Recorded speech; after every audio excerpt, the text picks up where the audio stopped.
Ah, I wasn't even live. I wasn't even live.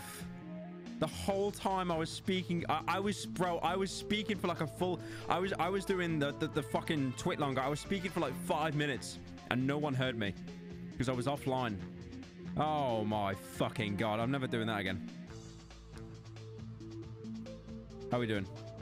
Bro, I've been speaking so long. I was talking for, like I saw the fucking, I saw Alex in chat, kissed her and I was like, what's up? And I was like, why isn't he replying to me, piece of shit? But I was literally just talking to... You know the gif of the black guy speaking to the brick wall? That was me. I had no idea. I didn't even have a thing on. Hang on. Rambling? Yep. That's what I do. It's my job.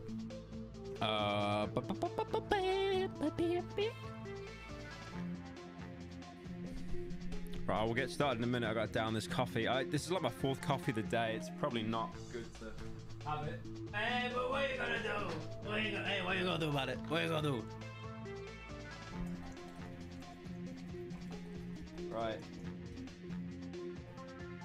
We got a bit of a scuff stream today. We're gonna do some React Andy and then I'll probably game some Binding of Isaac or something.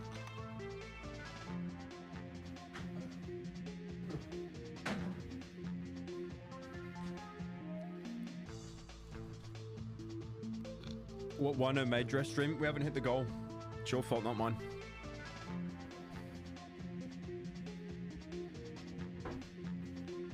Ugh.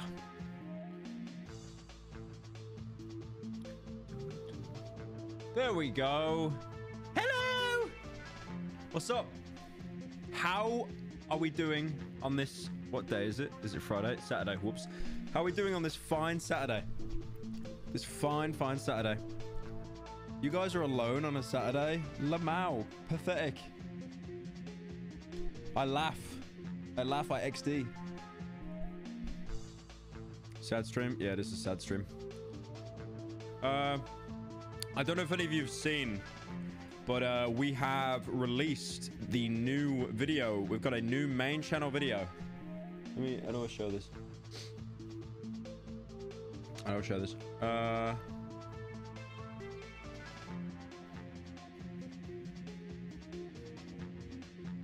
Our new main channel video up now, boys. There we go. It is, it's the best game you should not play. The problem is we've been trying to look for a thumbnail for it for so long and we just couldn't find like a decent one. But I think we're just gonna settle with Mr. Breast. Hang on, I'm trying to move chat.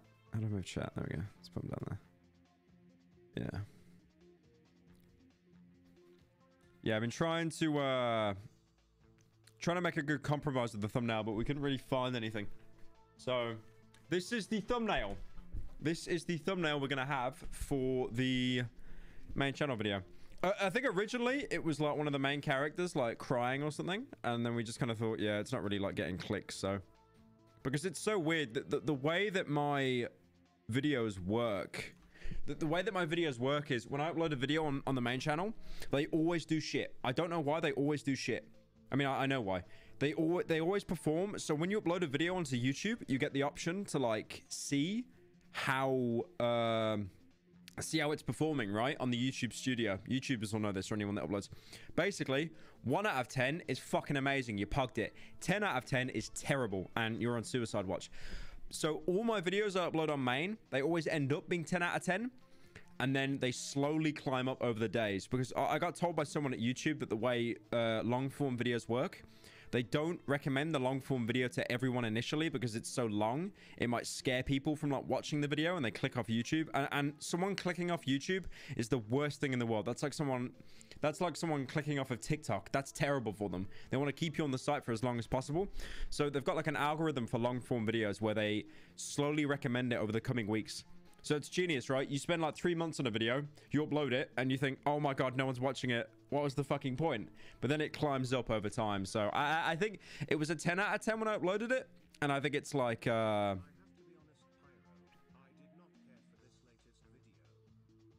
Fuck you. It was a 10 out of 10 when we published it. And now I think it's like a 6. So it's slowly climbing. Yeah. It kind of sucks it didn't get 1 million views in a day, but I think it will over time. I'm really happy with it, though. I'm really happy with that video. The thumbnail is kind of... I think this is the best thumbnail we can get. Because this is like a screenshot. But because it's basically like a... There's like a multiplayer segment in the game where you can like rob banks and shit, a little bit like Payday. So I said to my editor, Matthew, I was like, why not just get Mr. Breast in the thumbnail? And then add a Minecraft bank. But the best... Me and my editor were fucking crying over the thumbnail, right? Because the... when you start a multiplayer game... The TTS is too quiet. Yeah, I'll bump it up. I feel like I've got like fucking mucus. Okay, so basically there's a multiplayer mode in this game. Why am I explaining it? Why am I explaining it? I'll just fucking show you. So I'll skim over it. Basically, there's a multiplayer segment in this game, and it's called... The entire game is about playing a criminal. And the multiplayer segment does exactly that. So the cool thing is about it, most of the game modes in this, you play as a group of mercenaries doing like a robbery.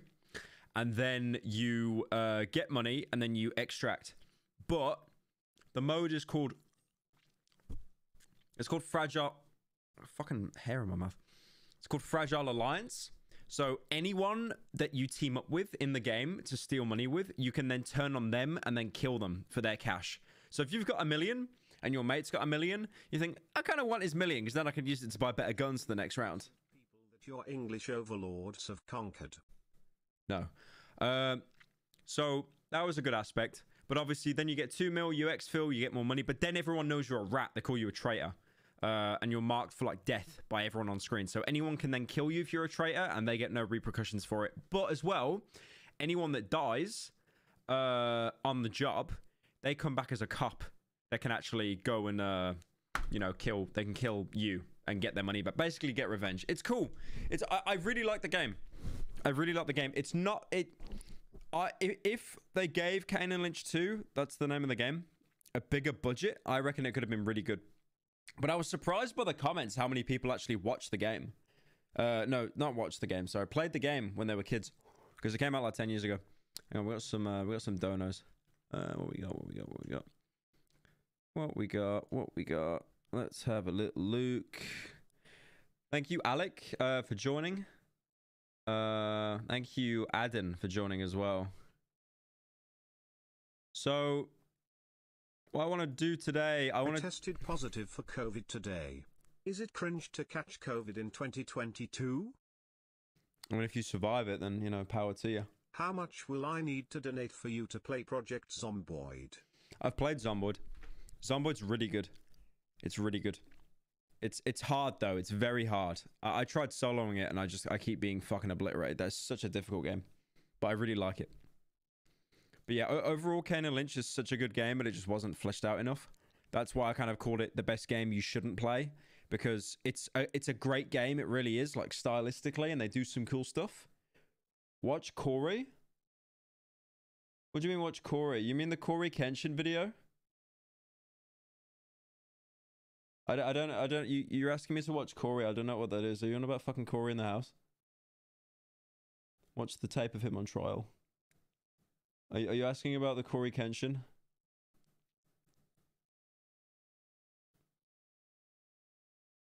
No, I'm not watching Corey in the house. Definitely not after the allegations.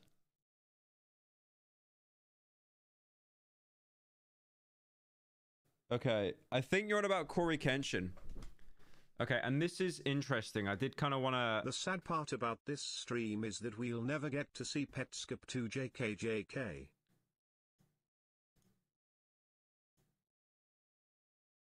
Okay, I'll tell you what. We'll I remember watch... one time in 2017 during the Times Square car crash, my parents used my giant head as a shield in case the car exploded. Well, you have very nice parents. Obviously. Okay, so I want to watch this first. This came up in my recommended, and then maybe I'll watch the Corey video after, because it is interesting, the Corey video, because there's definitely a lot of favoritism on YouTube. Watch some CBT. Cock and ball torture. Thank you, Ikulul, for joining. By the way, guys, bit of a shill here. Bit of a soulless shill. I know. So basically, if you join, if you scroll down next to the subscribe button, there's a join button. And if you join, firstly, you become based. It is literally called based, the tier. If you join, you get a bunch of emotes. They're really cool. Like this guy who just joined now, he got his own pyro emotes. And as well, this goal above me, we will be one step closer to reaching. And I won't move it this time. I promise. I'll commit to it. I promise I'll commit to it this time. If you ever try Roblox, I'd suggest Decaying Winter. It's hard, like really hard, like winning is an achievement, but it's damn good. If you try Roblox, I'd suggest Decaying Winter. Okay, I'm going to screenshot that. I'm yoinking that. Thank you, Ewan, for joining. Right, I'm going to watch this now. I'm going to watch this because this is Minecraft for free. Minecraft for free. If you were looking to play Minecraft for the first time, sometime between 20... Yeah, I love so much about these videos. You've always got this little like disclaimer at the beginning. I do not support or endorse piracy of Minecraft in any way, shape or form. It's like, please, lawyers, when you bring the hammer down, do not bring it down on my head. I pray. I'm sometime between 2011 and 2020. It's like when you put those disclaimers saying the video, like, don't send anyone hate and stuff. Like, I think I used to do that. It doesn't do anything. It really doesn't. It really doesn't. Well, like if you want to stop something like that, you've really got to put your foot down, not just put like words on the screen. Thank you. Holy shit, we got people joining. Thank you, Uncomfortable France, Rose Peaches, Sean. Thank you for joining. But you just didn't want to pay.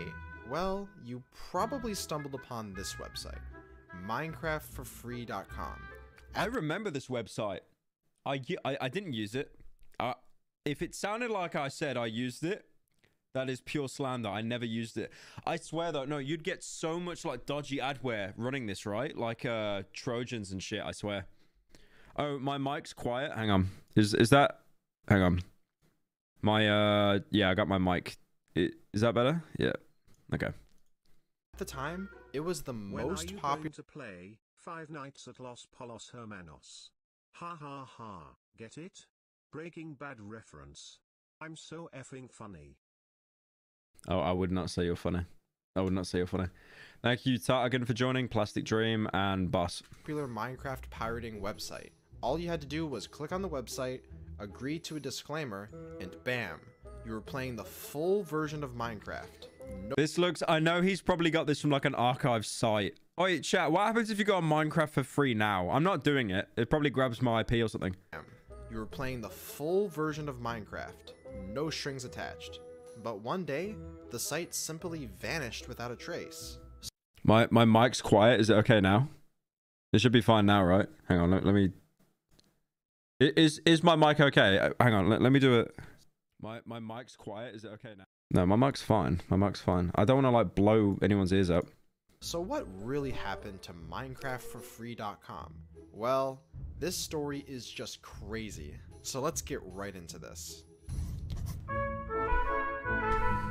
On December 12, 2010, the domain for MinecraftForFree.com was registered, and not much later did the site... By visiting this page, or by playing Minecraft, you agree that you are in no way, shape, or form affiliated with Mojang or its affiliates. You also agree that you'll take no legal action. I thought this would be some like mumbo jumbo to throw people off, but they're basically saying, you better not work for Mojang. You better not sue us, because that'd be really mean. That'd be really mean. You better not do that. You also understand that the owners, users, and staff of this website cannot and will not be held responsible. Okay. No, it's a self-governed website, guys. It's like a Petopia in Family Guy when Peter Griffin starts his own island. It makes sense. This website is only to be used for educational... So you know what I'm gonna do? I'm gonna go commit first-degree murder, go blow someone's brains out in a video game, and then I'm just gonna say it was for educational purposes. I have never like the word educational does so much legwork with this stuff. Go live. This is basically just a copers. Please don't sue me. It was created by a user named Dylan, who would actually end up becoming a member of Team Abolition, a Minecraft griefing team. Now the interesting thing about the guy that made Minecraft for free became like a troll. Like that's so good. There's something so poetic about that. This website is that it wasn't just... It's mean? No, it's exactly what I'm talking about. Hang on, we got some donors. We got donors. Pyro watch Embryo Wallace, it's a new YouTube ARG. The Embryo Wallace. Oh, hang I on. love how two of my favorite soundtracks are in one video, Samantha's Rest and Reconstructing Science. Hey Pyro, ever heard of Princess and Conquest? I'm sure a degenerate like you would like it. That wasn't very nice. Just a clone of Minecraft, but it was the complete, actual game, playable in your web browser within seconds. For hooking me up with these GB weebies. Fuck 12. Why does this website look like it's operating at like 7 FPS? Minecraft, but it was the complete, actual game, playable in your web browser within seconds. How was this even possible? Well, That looks like it runs on like AOL online. a few things. Stop pausing the video. Okay, sorry. I'll do what Forzen does and just like sit there and say nothing apart from breathing heavily. First off, in Minecraft's early days, playing the full game within your browser was actually a completely normal thing, fully supported by Mojang. I know this sounds stupid, but like, is it just me or there's something like so nostalgic about the whole Minecraft backdrop, like with the low draw distance? There's something so cool about that. I don't know. They even gave you the option to play in your browser on Minecraft.net as a Java applet. As a result of this, it was extremely trivial to Someone donated $6 saying, "Here's my 1 hour minimum wage. Thank you." simply copy the whole game onto another website and remove the paywall. The only issue that this would cause is that you wouldn't be able to join servers because you weren't actively logged into a Minecraft account. I mean, the issue would be that it's fucking illegal as well. I think they've literally ripped the game 1-to-1 and then just made it free. But it was still essentially the entire game. Look at, there's no way that was the actual frame rate. Actively logged into a Minecraft. I wouldn't even, I'd just But it pay. was Just still pay at that essentially point. the Look at entire that. Game. So people simply not Oh wanting to my pay God. for Minecraft flocked to MinecraftForFree.com. I can't tell if it's like, if that's how the game ran or just this is the guy's computer that made the video. If you'd visit the site for the first time, you'd be greeted with a disclaimer explaining that the owners of the site can't be held responsible for it, and that it's for educational or demonstrational purposes only. You know, this reminds me of when I was in school. You know how like when you go to school and you've got like the computers that you use and shit, like during break, and how people would use them to play like video games on, but then you'd always get like told off and shit. No, that wasn't it. I remember when oh no, yeah, that was it. Stop pretending to be me on Discord. No, I never do that. Yeah. So here's a funny story. When I was younger, you'd have like IT classes, right? And in the IT classes, everyone would like, you know, play video games and shit and like just try and not get caught by the teacher. But like what you would do is you had this website that had like a bunch of Java Flash games. I think it was called Friv. Friv. I'll see if it still exists actually. Hang on. Friv. Is this okay? Yeah. So this was it. I used this so much as a kid. It was called Friv. And what you did on Friv is you just play all these Flash games, right? But then the problem is the teachers kind of wised up, right? And they'd be like, oh, I know that site Friv. They play like games on that. They're not getting their work done. Because you'd lie to the teacher and be like, oh, it's for education, but it's not. So what Friv did, the Giga Chads at Friv, and this, they invented the exact same website and they just called it Friv for School. So it has the URL Friv for School and it is all the exact same games and it just says that it's for school. So, so kids would log on to this and then say, no, you don't get it. It's for school. It's educational. It's educational. It was such, I mean, it worked for about a week. It worked for like a literal week and then everyone wised up to it and the teachers were like, nah, I don't. But for a week it worked. Now, I just don't understand why this disclaimer was even here in the first place. Obviously copying the entirety of Minecraft. Yeah, that and Miniclip as well. There's so much. And making it free is illegal. And I don't see how this disclaimer gives them any legal backing for this website. But either way, I mean, it doesn't. It gives them no legal backing. It's literally the equivalent of saying, Your Honor, I did it for the Vine. The site did stay online for almost 2 years until one day in 2012, Dylan, the website creator, received an email at 4 in the morning. It was from Notch, and he was pissed. Yeah. Unfortunately, the original email was lost to time. No. We know that Dylan like he freaked out and he deleted it. That was not lost to time. Storm Surge, another member of Team Evolution, He told me that the email went something like this: "Take down Minecraft for free immediately. You will be hearing from my lawyers." Notch was obviously not happy, especially given the fact that Minecraft for free was listed very high in Google search results.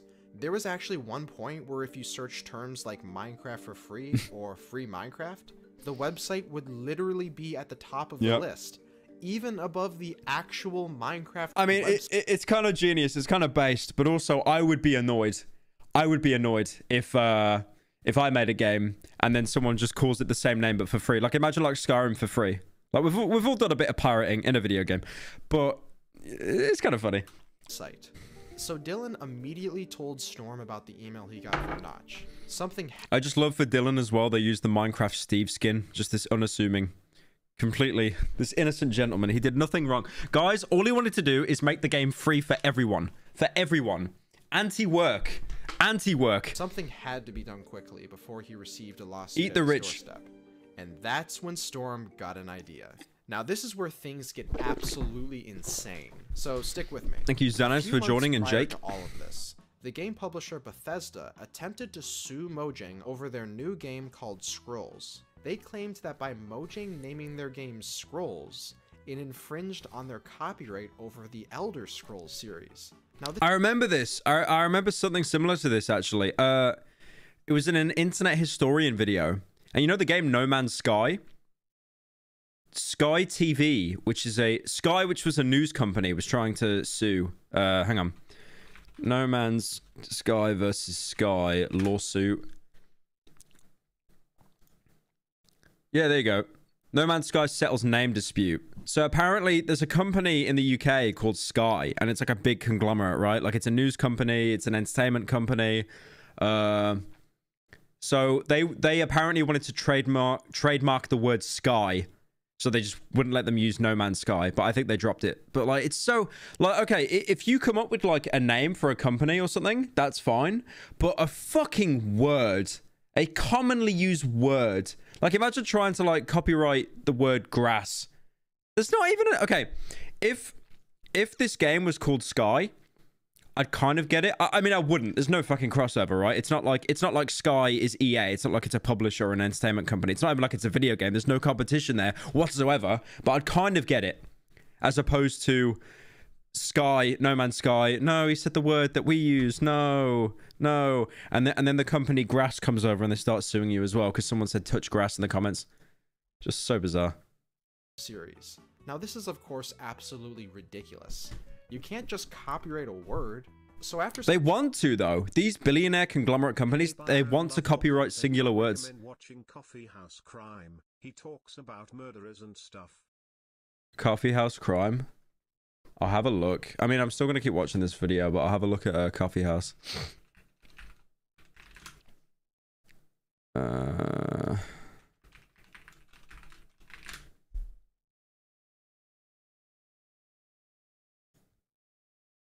Okay. I will keep that in mind. Cheers. And we got, let me let these two donors in.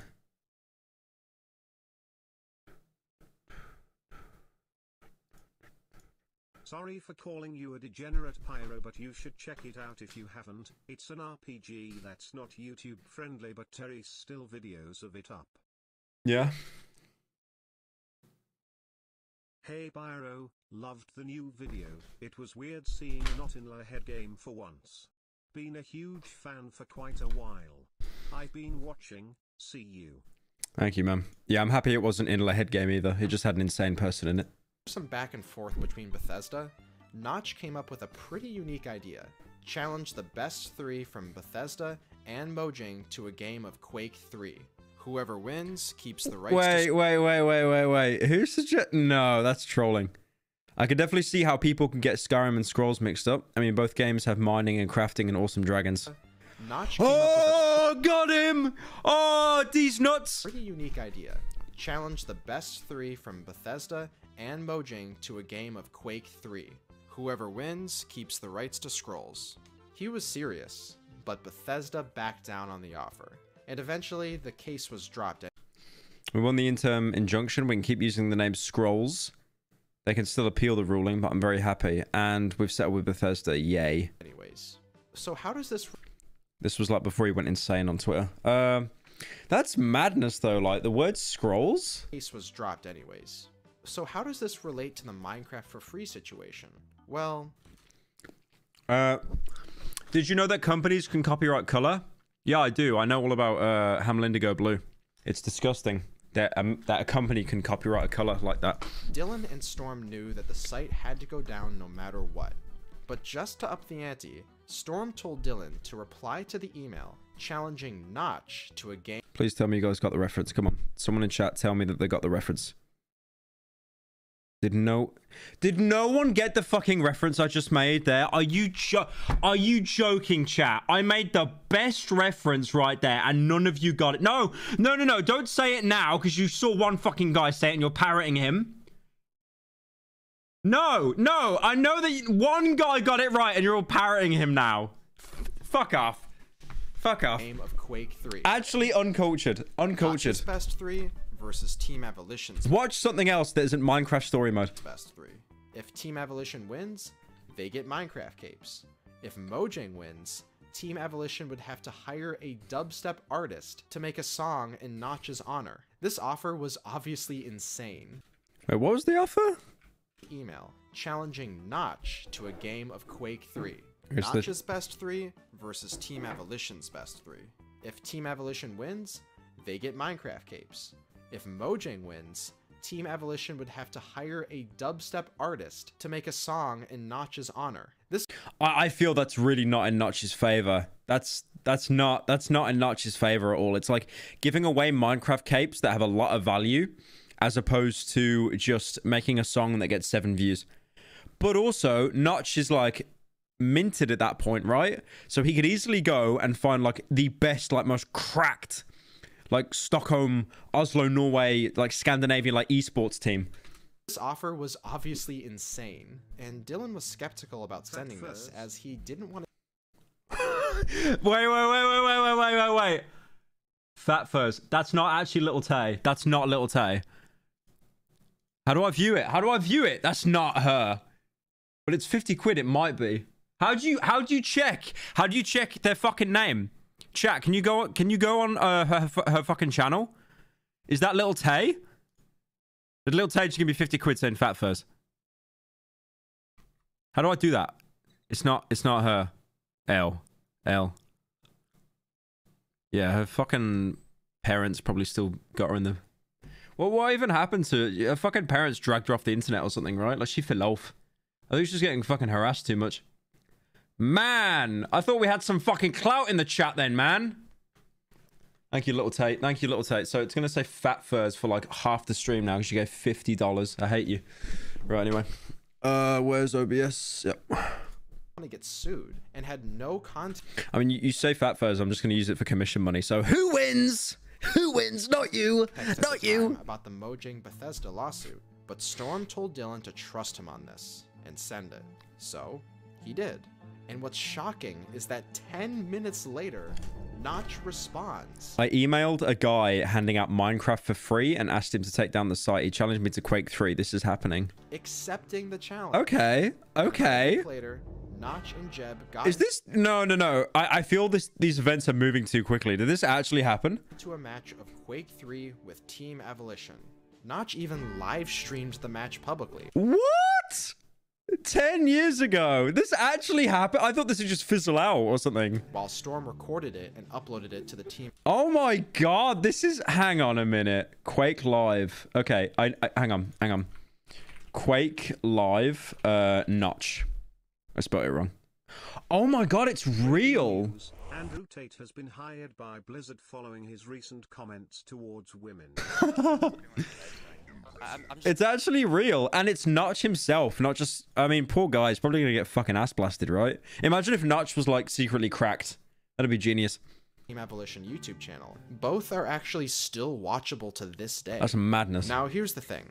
At the time, Notch had no idea of Team Abolition's existence, and thought he was just battling random people that pirated Minecraft. So when Notch's livestream viewers saw the usernames he was playing with, the chat went insane. some viewers were very mad that Team Evolution's brand that you just endorsed. We like to make people angry in games. It's hilarious, trust me. he was giving this griefing team Man, attention. Others I'm kind of rooting for Notch, right? He's definitely lost. We know he's lost. We know he's lost. But imagine if he was like secretly cracked. cheered them on.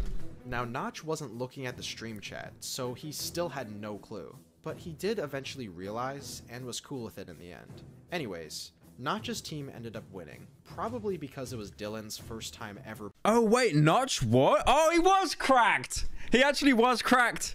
realize, and was cool with it in the end. Anyways, Notch's team ended up winning. He's not even bottom fragging as well.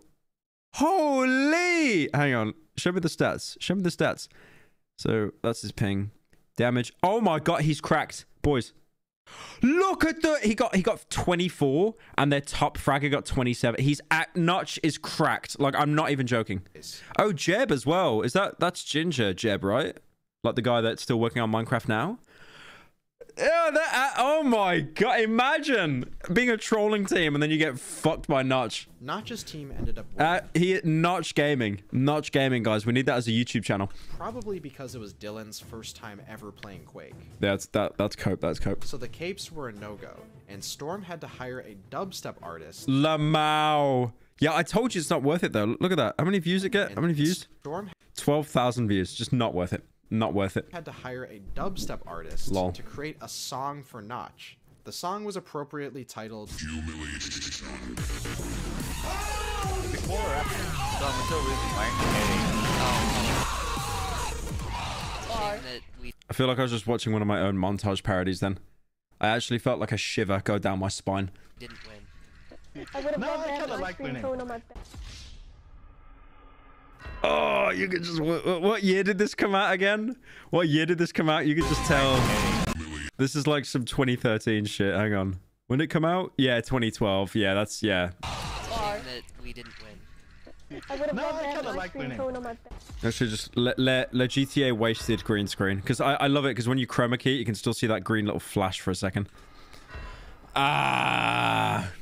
But the fact Notch accepted a challenge like this over blatant No, that's base though. That's base. Like most people would just throw the letter in and be like, you know, get the fuck off my site, which he was allowed to do, by the way. They're stealing his game. plagiarism of his Wait, I kind of just realized at no point did they discuss about taking down Minecraft for free. Have we noticed that? If they win or they lost, Minecraft for free stays up, by the way. game is just awesome. Maybe one day they'll have a rematch. Then Notch can prove his Quake honor once again. After all of this, MinecraftForFree.com was taken down forever. Yeah, okay.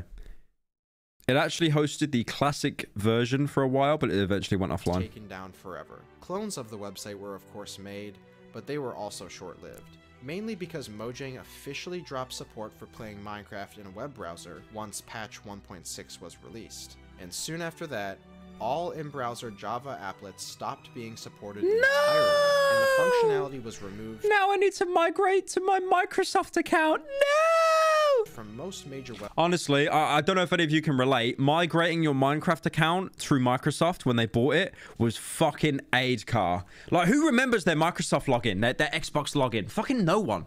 Jesus, that was such a pain in the ass. browsers like Chrome and Firefox. This made any websites that still hosted a free version of Minecraft effectively useless. So that's the story of MinecraftForFree.com. It was short-lived, but it had a pretty incredible ending if you asked me. All right, chat. What are we watching next? I was gonna game some Isaac, but I feel a bit of React Andy. I could react to some more stuff first. I've got like 2 hours before I gotta leave. What we got? What are we thinking? There's a fat delay on chat. I don't know why. Sunny V2 again. Bro, he's gonna make a video on me if I keep reacting to him. Seth video. I've already seen Seth's video. It's sick. I reacted to it on stream. Sunny. Okay, a guy that was a member said it. So thank you, Almond. Raylan for joining. All right, yeah, we'll do. I don't like reacting to him too much though, man. Come on. I feel like I'm milking him a little bit here. Okay, I don't really care about vegan teacher. Quebblecop. Mr. Okay. What are we thinking? Mr. Breast or Quibble Cup? Mr. Breast or Quibble Cup?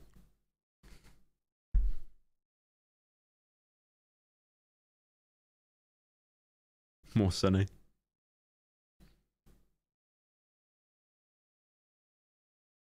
I'd probably want to watch the Quibble Cup one. I don't really care about the Mr. Beast cancelling stuff. I think it will just... Most of it will be bait. April 2. He's watching another Sunny video. How the mighty have fallen. He's completely irrelevant.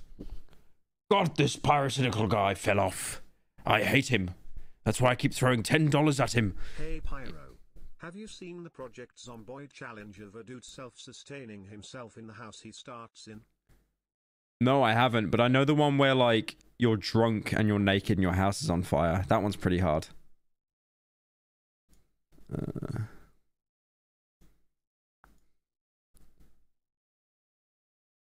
Okay. You should check out El Maxo's video on Bing Soy Team Fortress. I think you would enjoy it. Right, let's get started. Oh, Joke, thank you for the gifted. You piece of shit. I despise you. Right, let me, 2020. April 2021, 97.9 million views. April 2022, 8.5 million. I don't like when he does this. I don't like when he does this because he's basically like Sonny is making the analogy that this guy fell off, right? I get less views than Quibble Cup's lowest month. I get less views. I don't like it, man. I don't. Welcome to Watch Mojo, and today we will be counting down our picks for the top 10 saddest streams. This is a pretty sad stream. Like this wasn't a sad stream before, Play all but the Call of Duty games on Veteran. like my monthly views on my main, I think is like 4 mil. This guy gets double. And I get it. I only upload on main like once every 2 months. I get it. But that's... Yeah, that's... Damn. Sonny's actually going to make a video on me saying I fell off, man. Are you going to do a review on Cruelty Squad? I'm literally scripting it right now. In the space of only 12 months, Quibble Cup's viewership has fallen by roughly 90%, and we're going to outline every single mistake we he didn't made, get which it, has brought him Cubs. to this We unfortunate didn't. point. Do we still... hang on. Let's Remember do back this. the Quibble Cup vid. Let's do this, Cobbs. Can you react to anything from Atrocity Guide? Oh, someone actually did a compilation of it. Hang on. Oh, no, that's it. This is it. Let's do this.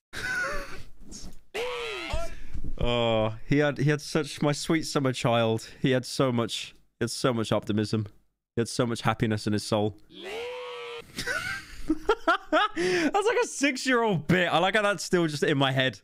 My brain is just this catalog of like really bad memes that you just gonna pluck out. Quibble Cup, aka Geordie, a little bit of slack. We need to specify that because he's a gaming YouTuber, some of this decline has actually been out of his control. Yeah, YouTube gaming has kind of fell off a bit. It's weird. It's like commentary. Have you noticed a lot the UK commentary scene is just dead? Or like American commentaries kind of slumped a little bit? It's really weird. Like, one thing I've noticed with a lot of gaming YouTubers, they tend to make their videos very long now. Like Jacksepticeye and Markiplier. You know how, like, when Amnesia came out, the original Amnesia in 2012, you'd have, like, PewDiePie making, like... I mean, okay, so hang on. Let's look at PewDiePie, because this is a good example. PewDiePie... Amnesia... So yeah, so this is him playing it. Yeah, and each episode is like 9 minutes, 11 minutes, 12 minutes, 10 minutes. So each episode is dead short, right? And how many parts is it? 34 parts. You what? That's insane. So 34 parts. But now, if we look at... Because obviously PewDiePie doesn't do gaming content anymore, really. Jacksepticeye is probably a better example. So when Jacksepticeye plays a game, he'll play it for... Yeah, there you go. So an hour and 40, 38 minutes, an hour, 59 minutes... An hour and 40. So like the way the algorithm is now, it does cater to longer videos. That's why I uploaded the long form videos on the main channel, because they do well over a long period of time. It's almost like an investment. It sounds really weird to say. I think, hang on. I'm spelling it wrong. Yeah, it's a C, not okay. But Corey, yeah, even Corey's videos, Jesus. I mean, look at this, man. An hour long, 6 million views. 6.4 an hour, and all this is from what all this is basically the equivalent of a live stream highlight. It's just him and Dashi sat there like gaming, but there's like very minimal editing and stuff. It's insane. but it still gets like 6 million views. Like I'm trying to do the math here. I don't want to do what Ludwig did, because Ludwig said that I made $1 million from my Utopia video, which is not true. I'm trying to gauge how much money he would have made off that if he put mid-rolls in, like a lot of mid-rolls. He probably would have made, like, because it's Corey as well, he'd be on like that good boy CPM. Probably $100,000 at least for that video. If I'm being conservative, maybe like 70k. But probably over $100,000 for that.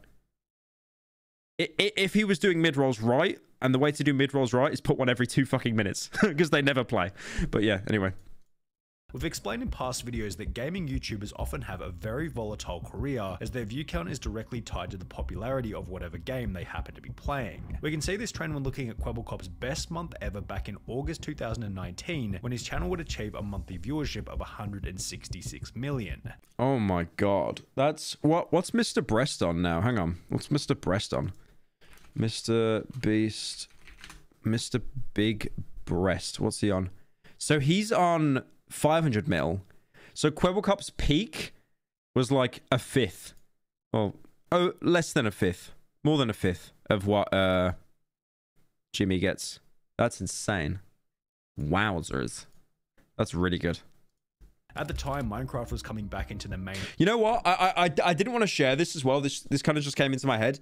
You know, there was a point where I was kind of close at joining Kwebbelkop's group, but I never did it. This was like when I was looking at leaving MLG videos. I got into a call with him, with Kwebbelkop and Sluggo Man. And I was basically... Postal 2 Part 5, it's been 5 years. Also do a Postal retrospective or something PLS. Yeah, I do Postal. But yeah, no, basically... I tried to get into his group and I basically begged it off him. I got on a call with him and Sluggo Man, who's like the British one, and his profile picture's like a red slug. You'll probably see him later in this video. And I basically just like, I was begging off him to like join his group. And he was like, yeah, we'll see. We'll have a look. We'll have a look at your statistics. And then when I said like bye to them and shit, they probably just both laughed. It's like, no, we're never taking him on. It's genius. I was a little leech, a little parasite. Thank you, Daniel, for joining, and Chris. Stream bolstering Kwebbelkop's content, whilst Fortnite was still in its prime YouTuber phase, giving him countless opportunities. Bro, the Fortnite views were actually insane. Like, okay, so I remember... I know I keep pausing every 5 seconds. Sorry, guys. Sorry, I should just watch the video in silence and not say anything. But, like, Muzo kind of fell off, I think. Yeah, no, he fell off. But if you go to his most popular, it's probably... Yeah. Look at that! 20 mil! 26 mil! Oh my god! Like 4 years ago, 2 years ago. That's insane. That is insane. It's so weird, though. Like, because... Like, Muzo now, like, it fell off. But then you've got other people that evolve their content. Like, Laser, right? Let's have a look at Laserbeam. I don't really watch this guy, like, ever. But hey, Rio, I'm just donating to interrupt you. Thank you, prick. Like, yeah, he still does well. I mean, obviously, like, Laserbeam is well connected as well with, like, everyone, like Vicstar, KSI, like, Dream, Minecraft Group. He, you know, but he's still relevant. Okay, it's not uploading as much. What's his second? Has he got, like, a second channel? TikToks that'll make it. Yeah, I mean, he does the TikTok reaction shit. I don't blame him. That shit is just like view generator. Every big streamer I see just always does like TikTok reaction stuff. I need to do that on stream. I need to start doing TikTok reactions, man. We need to go further down the rabbit hole. We need to lower the content more so I get more money. Come on. Guys, why aren't you suggesting this to me? Jesus. But yeah, no, TikTok will just always be like infinite money generator. But yeah, YouTube will always be evolve or die. It will always be evolve or die. Like the main channel videos I upload, the game reviews, I could make so much money by doing other things. But I think now I've kind of found a balance between being like a little whore and making, you know, whoring myself out and making money on the second channel, but then taking time to fund, to make content on the main channel videos. Because the main channel video we put out, the Kane one, is I'm really happy with that. And then we got Cruelty Squad after that. And I really want to do a video on Entropy 02. You'll probably see a video on this on the main channel eventually. But I played this on stream. Holy shit. This game, this is free, by the way. This fucking knocks Hunt Down the Freeman. You can't even compare. This mod was amazing. It was so good. I'm definitely doing a video on this at some point. Definitely. And then hopefully if they make a third one, they can get me to voice act for it, because I'm an amazing voice actor, as you guys all know. Right, anyways. Opportunities for fresh new videos. Since Geordie had I talk so much and we're less than a minute in. no control over the popularity of these games, you might go ahead and call this an element of luck. However, almost everything else which was bringing in these 166 million views had been a result of Kwebbelkop's actions. For example, Geordie was a master at collaborating with other YouTubers. I'm a YouTuber. I want to know. Furry man don't do TikTok reviews. I mean, I wouldn't do TikTok reviews. I'd watch something that was like a 4 out of 10 funny, something that you do like a nose exhale, and then I go, it's so funny. YouTubers. I want to get to know all the YouTubers. I want my friends to be YouTubers or people that are doing similar stuff. This became most evident after forming a YouTube trio known as Robust, which included Kwebbelkop alongside 2 other familiar faces, Jelly and Slogo Man. Kwebbelkop explained that his first... I don't even know if that's good though, right? If your entire friend group is just YouTubers. I feel like you need to have like... You need to have like actual friends that aren't in the industry to kind of ground you a little bit. First viral. Like I remember when I was first on YouTube in like 2017, basically all my friends were YouTubers. And now I think it's like a third of the people.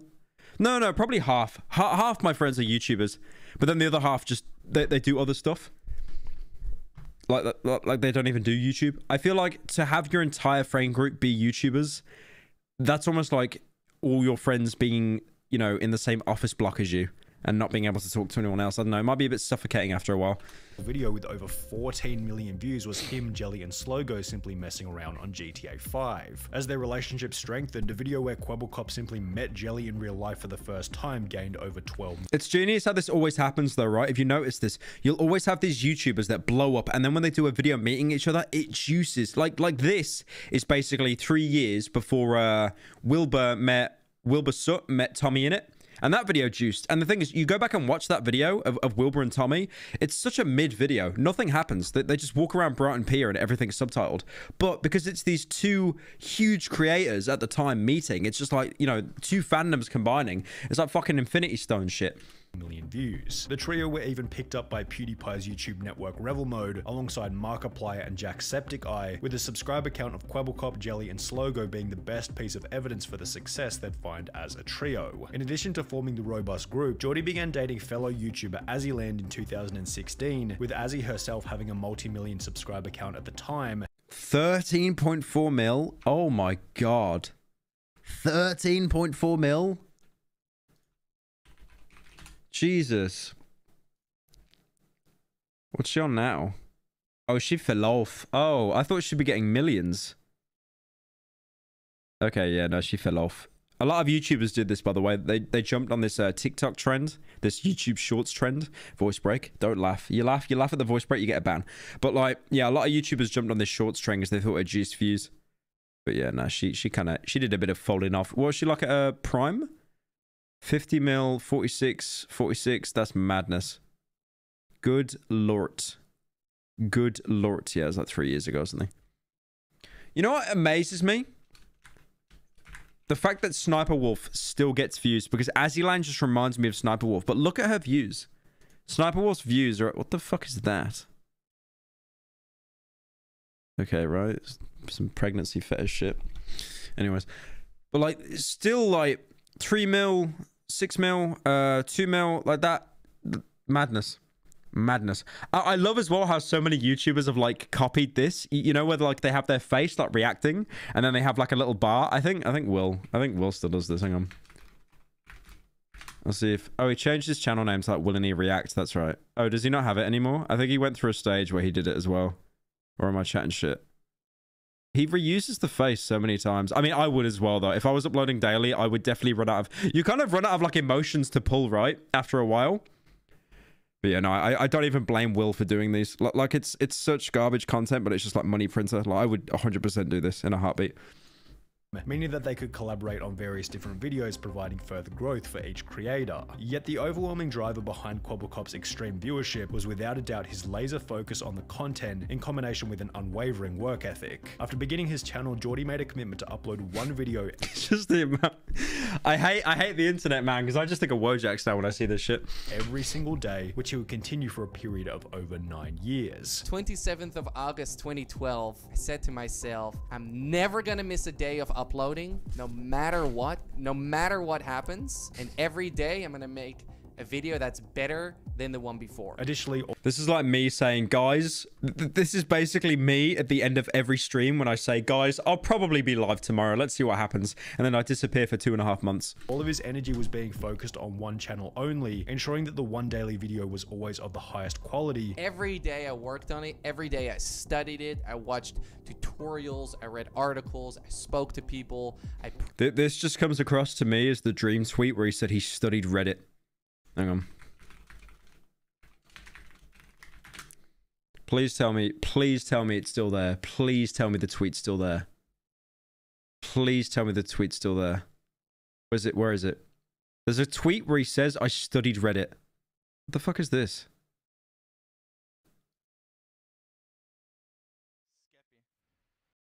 There's a tweet of Dream where he says, oh, here it is. It's so good, man. It's such a good tweet. I told my sister 4 months ago that this time I was ready and I was going to blow up. I bet my friends I would hit 300k before a year. This is when I was at 1k. I worked my ass off learning about YouTube and the algorithm. I studied YouTubers. I made a plan. I studied Reddit. I don't like, what kills me is like, if he said, I studied YouTubers, I studied Reddit, I made a plan, that would actually be okay, but it's almost like he has to finish off with studying Reddit, like it's the final boss. I studied. I went on to OK Buddy Chicanery. Oh, bro, I gotta make a video on OK Buddy Chicanery because the harassment they're doing to the Better Call Saul cast is fucking genius. Practice, and every day This I make chicanery. new videos. And within this daily upload, it was obvious that Kwebbelkop's goal was to ensure the most optimal experience for the audience. I was making videos that my audience loved watching, right? So I asked myself, what does my audience love the most? Each of those clips from Kwebbelkop's discussion on the Watch Time I still remember with Kwebbelkop as well, like he reached that point of fame where kids would like come over to his house and stuff, because you have that a lot with you. Like thankfully that doesn't happen to me because I live in the middle of fucking nowhere. Like it's literally like even if people knew where I lived, it'd be such an effort to even come here.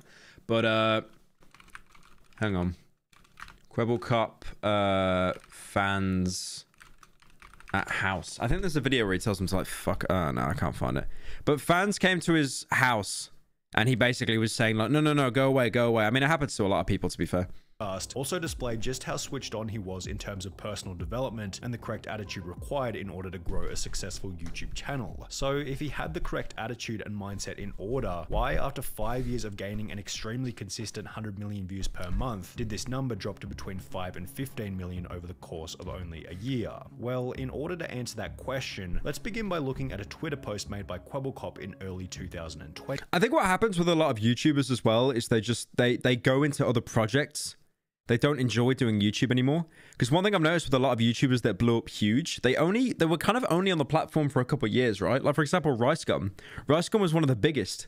And then you kind of just forget about him. Like, Gideon, right? Gideon's fucking huge. In 5 years, Gideon will probably be looking at, like, stepping down from YouTube and doing other things with his millions. And then someone else will take his place. It's a constant cycle. Every 5 years, there's a new wave of people that come onto the site, and then the old people just get kicked off. Or you're like me, and then you cling on by a fucking thread. Yeah, it's weird. Obviously, if someone you don't like falls off, that's hilarious. But apart from that, most people kind of just move on. Before things go any further, I want to address the rumors. After 3.5 years of being together, Azzy and I recently broke up. I have nothing but love and respect for this beautiful, smart, and caring woman. Please respect our privacy. Thank you. The thing is, he's talking about like a breakup, and he's talking about it in a very professional way, saying that they have love and respect for each other. And his profile picture is like a mugshot. His face right there actually looks like the you know the 3D Better Call Saul face. That, like, the 1,000-yard stare. Like, he... beautiful, smart, and caring. Could not have had a worse Please profile respect picture our when saying that. privacy. Thank you, which was accompanied by a video approximately 1 year later. No. Good God. If I ever had to make a video like this about a breakup, I would actually shoot myself. I could never imagine having to make a video like that about a breakup. Jesus Christ. Conveniently just before his views began to decline, explaining the reason behind. Like, I get it. Your audience are actually 12. Like 7. Okay, I'm not going to say 12 because it's probably my audience. Like 7. But, you know, just, their breakup. there's something so demeaning about that. Why did you guys break up? Well, as you guys might know, I'm from Amsterdam, the Netherlands, and Azzy is from Canada. And it was a long distance relationship. Once the honeymoon phase... Yeah, that's, yeah, 8 hours. 8 hours is pretty bad. Like, when I see my girlfriend, I gotta fly 2 hours, which is fine. That's fine. But 8 hours, yeah, that would be hell. That's basically a day. That's a day of traveling. Relationship. Once the honeymoon phase was over, we realized that we're two people from completely different places. However, it would still be a little far-fetched to blame Kwebbelkop's decline in viewership on nothing but this separation. Sure, he had one less person to collaborate and make videos with. However, I like the Vine thought, and then it changed to like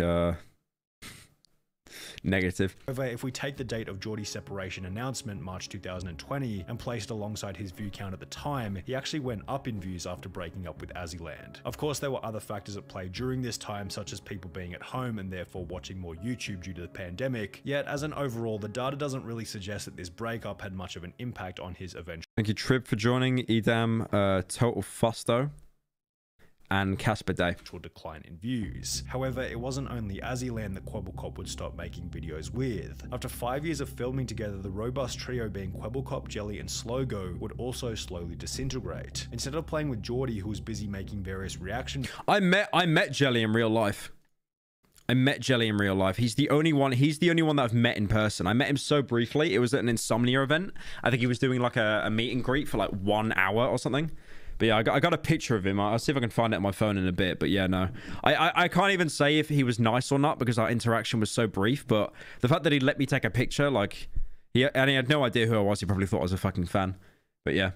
Also slowly disintegrate. Instead of playing with Geordie, who was busy making various reaction videos, Jelly and Slogo replaced him with a different YouTuber by the name of Craner, which was noticed by fans on Reddit. The last thing I remember was that Kwebbelkop was playing Minecraft with Jelly and Slogo Man in Robust Town. Okay. I love Sonny Tibbets, I really do. I think he's an amazing guy. He makes great content. But to say people noticed on Reddit and he's referencing a post that has 10 updates in 2 years, I do not think Kwebbelkop has a Reddit community. It's like it's weird, right? Because if you've got like that young audience, they don't really go over to Reddit. Like my community, I'd say, is like I have no idea what my average community age is because everyone lies, right, to watch like 18 rated videos. I'd say my average. I know chat. What chat? Say what's the age in chat? What's your age? Because I'm trying to gauge like what the I'm thinking late teens to early 20s. 10, 9, 5. Yeah, I fucking give up. I give up. I actually give up, man. Like I genuinely 2. Yeah, you just got squirted out by your mother like 2 years ago. 15, 19, 420, lol, the weed number. Okay, I'm seeing a lot of 20s. Yeah, I was thinking late teens to 20s. Some of you are like, you're 10? Okay, 10 is like, no, you're not. No, fuck off, you 10. Hey Byro, when are you gonna play TF2? After the bots are eradicated or when the heavy update drops? I'll wait. When am I gonna play TF2? Now I play it sometimes. Everything has changed. Jelly and Slogo Man replaced Kwebbelkop with Craner in a new Minecraft server. Kwebbelkop made his own solo play, and right at this moment he's only doing reaction videos. What is going on? Anyone got the explanation for it? Why is he now not playing with his friends anymore? Why isn't he playing games anymore? Is he going to maintain it like this, or will he come back to his own self again? First he took down the vlogs, but then he stopped playing with friends. As this became an increasingly common discussion in Geordie's comments section, not his he uploaded friends. a video titled Why I Left Jelly and Slogo. He did not reuse the thumbnail from the fucking breakup. He did not. Hang on a minute. He did not. My stream crashed. Hang on. Okay, he didn't reuse it, but he literally pulled the same face. It's like it worked for the breakup. We'll do it. It worked for the breakup. We'll do it again. titled Why I Left Jelly and Slogo, explaining that as a result of making video after video with the group, each of which following a similar narrative, Kwebbelkop felt as though he wasn't growing due to a lack of creativity. I saw that my creativity was running out. I was just doing things with the group. I was going into that direction. I realized that I stopped growing as a person. I am so happy that I don't do group content. I'm so happy I don't do that, because that is my one biggest fear. I love doing content with people 100%, but I'm so happy that like I've kind of carved out my own area and I'm not reliant on a group, because that would terrify me so much. That really, my biggest worry is being in like a group doing group content, and then like, you know, there's drama or something and someone falls off. Helping me, not just absolutely down. Thanks, Pyro. No worries, Prasad. Thank you for the 5, man. Yeah. It's like I love doing group content, but I mean, like, if my content was only group content, like imagine I did no game reviews and shit. I just did group videos. That would scare me, man. That would there's so much responsibility there as well. And that I just stagnated. To be honest, it's so good. Please never break up. Is it though? Is it though? I don't know about that. I don't know about that. To be honest, podcasts be like, everyone on it is old except, you know, I'm the youngest person on that podcast, by the way. I'm the youngest person on that podcast. So that is proof that it's full of fucking boomers. In life, and I was just doing the same thing. Geordie also explained that at around the same point in time, he'd become depressed, which made him feel as though he was holding the group back. I ended up getting a depression, which I've never, ever said anywhere publicly, but it was also holding them back because I couldn't give them the energy that they needed to make these videos good. And as a result, he began to participate in fewer and fewer recordings. It wasn't a clear... That sucks. That definitely sucks. I can kind of relate to that a little bit as well.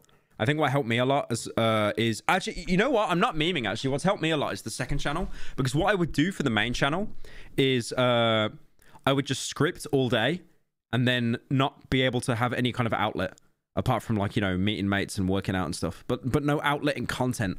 I think this second channel has been such a great release for me, honestly. Like, being able to, you know, interact with you guys as well. I think it's really good. It's helped me a lot mentally.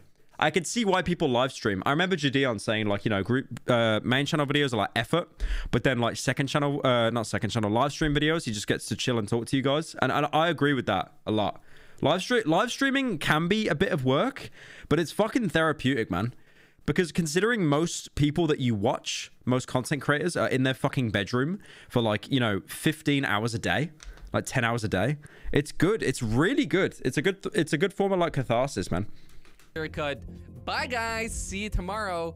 And instead it was me joining less and fewer recordings. From this point onwards, Kwebbelkop was no longer making videos with the group, which had helped him to become so successful in the first place. He then began to collaborate with a new YouTuber going by the name of Tiger, yet this would also end in another bit of drama. He reused it. Wait, no, was this...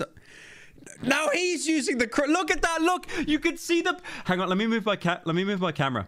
Look, you could see the purple outline where he... Hang on. You little piece of shit. Did he yoink... Hang on. He yoinked that from the break... He yoinked it from the breakup video. I knew it because it's got the purple outline as well. You really went onto his breakup video with his girlfriend and then you cropped out the thumbnail, his face, to reuse it. Your mouse on the video. It's really distracting having it off the screen, and I feel the need to stare And in another Thank you. Oh shit. bit of drama. I need to, like... Yeah, there we go. Me and Kwebbelkop got into a fight, and after this fight, I was pretty much left with nothing. Kwebbelkop found Tiger when he was still a small... Okay, that's a terrible... Kwebbelkop got into a fight, and after this fight, I was pretty much left with nothing. Okay, so 2 things wrong with this. Firstly, he's British, and secondly, he's got a D-squared hat on. That's 2 strikes. You're out. Kwebbelkop found Tiger when he was still a small YouTuber. Is Tiger still around? I don't want to make fun of a guy that's like juicing, because he's gonna make a video on me. I mean, yeah, that's bad as well. You shouldn't call yourself Tiger. You shouldn't call yourself like... You need like a brand name. You shouldn't call yourself like... I mean, Leafy. No, but Leafy. Yeah, no, actually, no. Forget I said anything. Oh, okay. So he's juicing now. He's under a mill. Oh, okay. Never mind. Wait, why did he quit? Chat, why did he quit? He was juicing. He was getting like... What? I'm gonna be playing Minecraft with half a heart. Now, guys, I've never heard of that concept, actually. Minecraft with half a heart? Jesus. Fucking hell, it's original. No wonder. Where'd he go? Okay, don't tell me he dies. Chat, don't say this again. Okay, so he hasn't uploaded for a year. He has no socials. He has no socials. Has he got like a Twitter or anything? Check out Hero's channel. Check out Kwebbelkop's channel. He has no socials. What the fuck? And while the details aren't public, it seemed as though Kwebbelkop offered guidance and growth to Tiger in exchange for part or full ownership of the channel. I'm like, this guy could be a really big YouTuber. If I would coach him a little bit, he has so much talent. Now this went exactly as planned in the beginning. They started playing. How do you coach people? I never understood this, right? People that say that they can coach you into being a YouTuber. It's like they, you know when like Jake Paul and Andrew Tate and that, they sell you these life lessons, and then it's like, the first thing you need to do, you need to diversify your portfolio. You can't put all your eggs in one basket. No shit, bro. Really? So hang on. So you're telling me I can't just put all my money in Ethereum or Poopcoin? I gotta put it in Dogecoin as well. Wow. Hang on a minute. Next, you'll tell me I need a personal account and a business account. What? You bloody what? He didn't die. Stop saying he died, because I'm gonna feel like a piece of shit if he actually died. Well, I haven't even made fun of him, have I? So. But he has so much talent. Now this went exactly as planned in the beginning. They started playing together, and pretty quickly Tiger's viewership. Can you guys actually stop saying someone died when I don't know what happened? Because it freaks me out. Like I genuinely get anxious thinking that they died. Like I'm going to be a piece of shit. Skyrocketed from 2 million views per month to 20 million views per month. Thank you, Barry, for joining. However, at around the same point in time. Hang on, we got donos I need to let in. Funny sex number Lamau.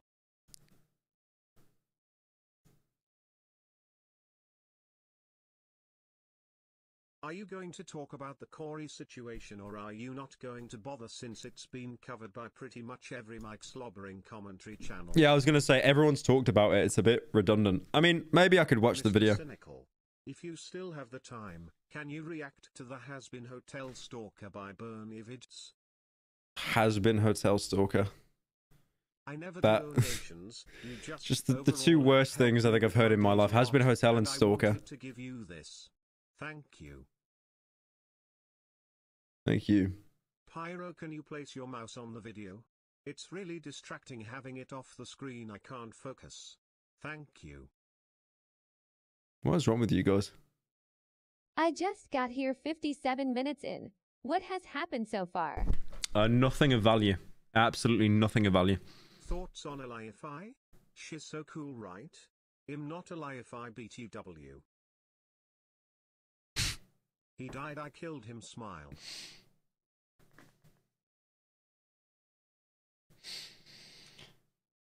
Alify be like jokes Discord banner.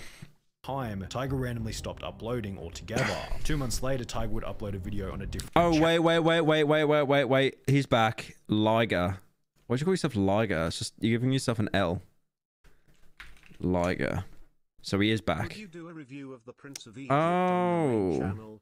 Literally best animated film. It is a good film. It's a really good film. Okay, so he is back.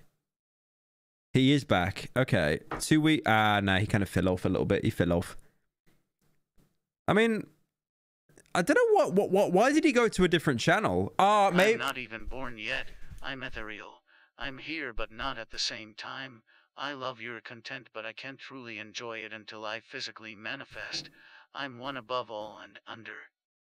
Most normal pyrocynical commenter, just complete schizo ramblings. So I'm guessing he moved over to Liger because maybe Geordie had control of his main through a contract.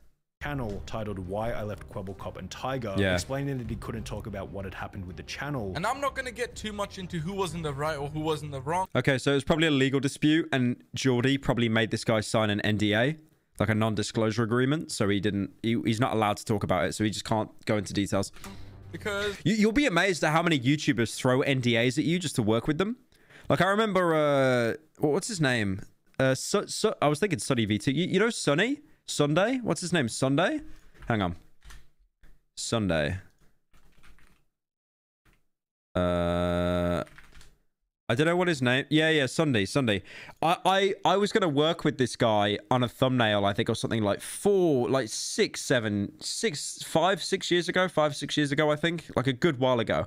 And just to do a thumbnail for him, even though he gave me no access to the channel or anything, he still wanted me to sign a non-disclosure agreement. It was so bizarre. I just said to him, even though I was like a teenager, I was like, I don't understand like why you want me to. I think I was like 18 or something, or maybe 17. I don't remember. But I just remember it being really bizarre that he wanted me to sign a non-disclosure agreement to do a thumbnail. Even though I wasn't going to get access to his channel. Like, what could I discuss with him? He didn't tell me anything.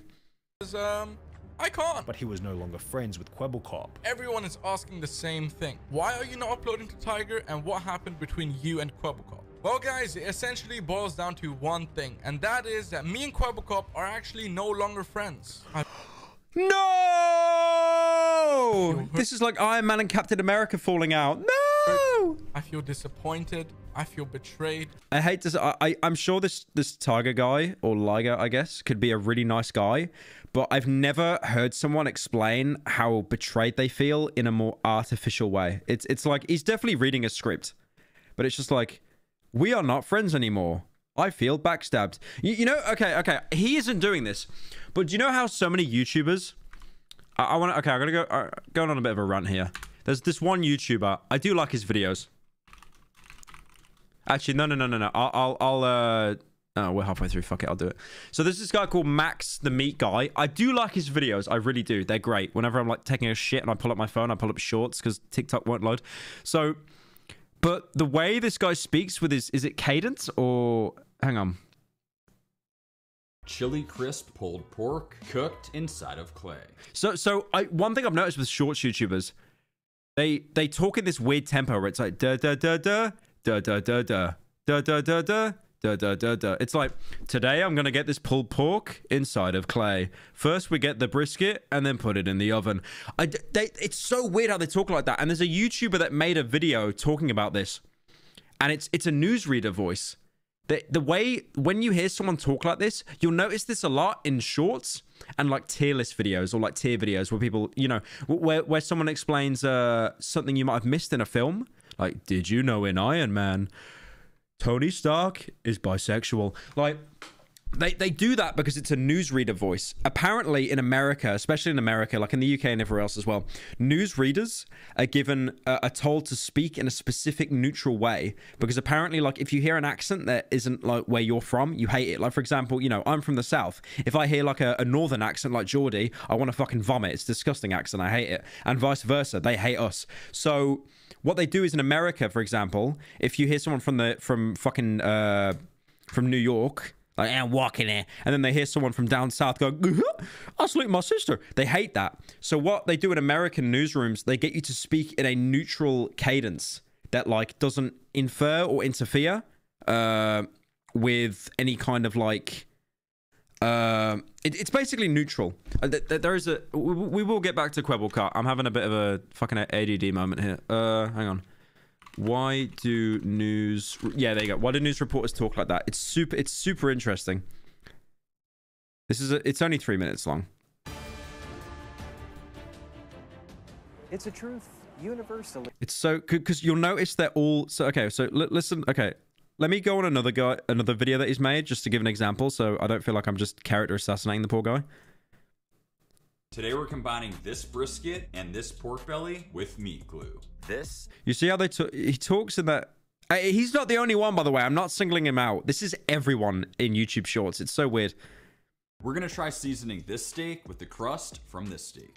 So, okay. There's some guy called Giovanni, and he's like... he does food. Nick de Giovanni. There he is. So he does the same thing, but I don't think it's as bad. I'll see if I can find it. Let's make burnt toast butter.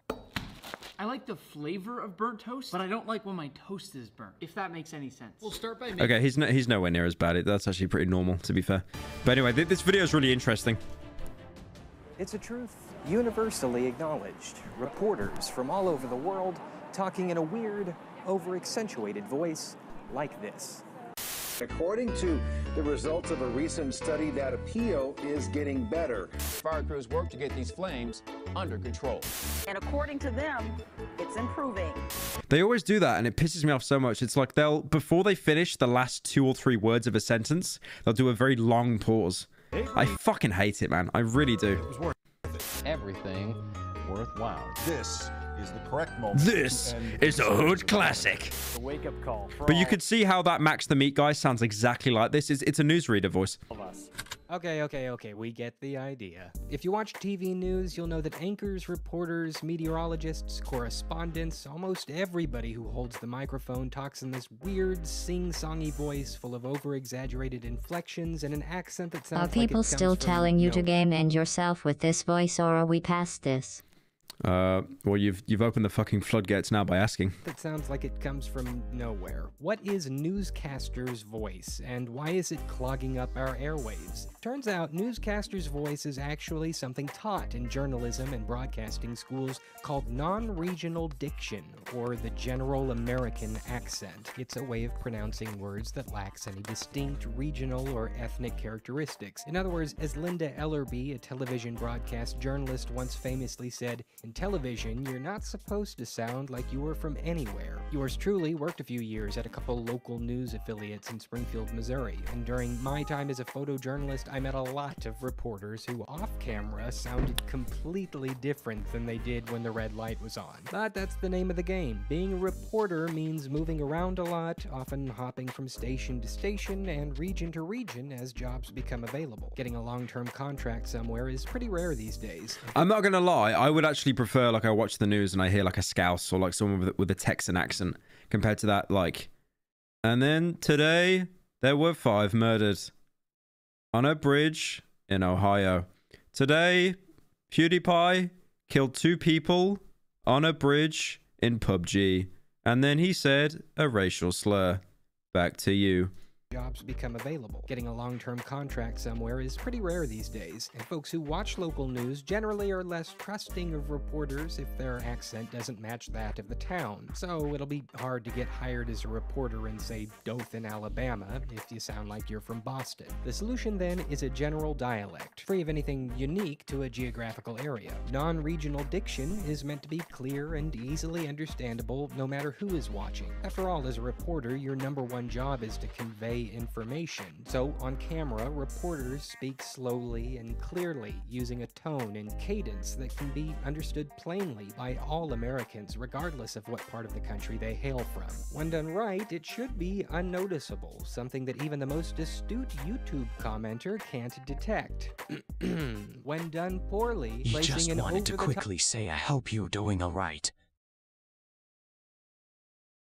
Am I a fan of Mauler You or... know, if you were a fan of Muller or Rags, they just released a Doctor Strange review that's sicker, and to know if Oh, nice. The TTS broke again. I don't watch Mauler or Rags, no. I haven't. All I know is that Mauler did like a 90-hour response to H-Bomber Guy for his Dark Souls 2 video. And then Rags made a video about why he kills on sight in DayZ that he removed.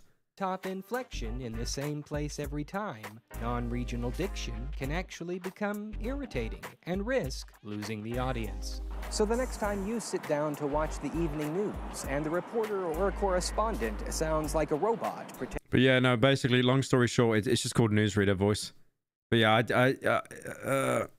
I just don't like the it just sounds so artificial. I really don't like it. I really don't like it. It's like, it's weird. It's different in the UK, because in the UK, all the newsreaders are just well-spoken, but not super, super well-spoken. They're well-spoken enough that they sound like they went to a grammar school, but not like that they're, you know, that they sleep with their second cousin. So it's, yeah, I don't know.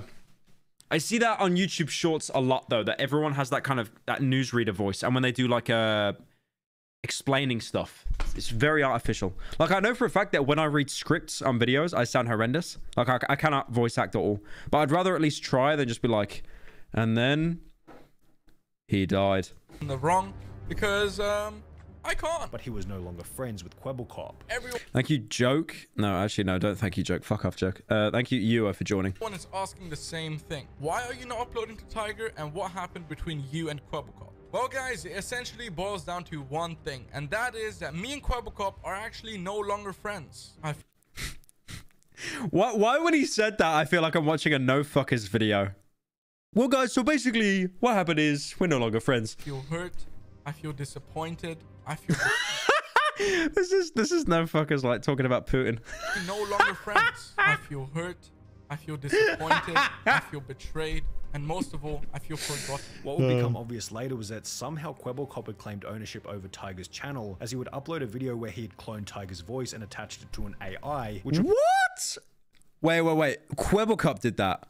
Somehow Kwebbelkop had claimed ownership over Tiger's channel, as he would upload a video where he had cloned Tiger's voice and attached it to an AI, which would provoke another response from Tiger, who was once again insulted by Geordie's actions. He made this cartoon character, cloned my voice, and put it on the Tiger channel. Listen, Geordie. Oh man, that's Jesus Christ. That's messed up. Like he's basically what did you sign in that contract that he's got ownership of your life? Plus times, I still can't get enough of your Total Chaos video. Thank you. Yeah, I'm really happy with the Total Chaos video, even though it's all in the head. What did you sign in that contract? What, does he get your sperm as well? Does he get your firstborn child? This cartoon version of you might be your best friend, but I'm not your best friend, okay? I'm not even your friend. And after Tiger called him out, Kwebbelkop seemed to panic as he would delete every video featuring the AI Tiger clone. The two would make up on... That's really weird. Why would you break up and then keep using... That's almost like you fell out with a guy and he died, and then you're just like, you've got his fucking corpse on strings. There's something really... Twitter with Geordie stating, life is too short to have enemies. Life is too short to have enemies, yet shortly thereafter, Kwebbelkop would end their exchange by blocking Tiger on Twitter.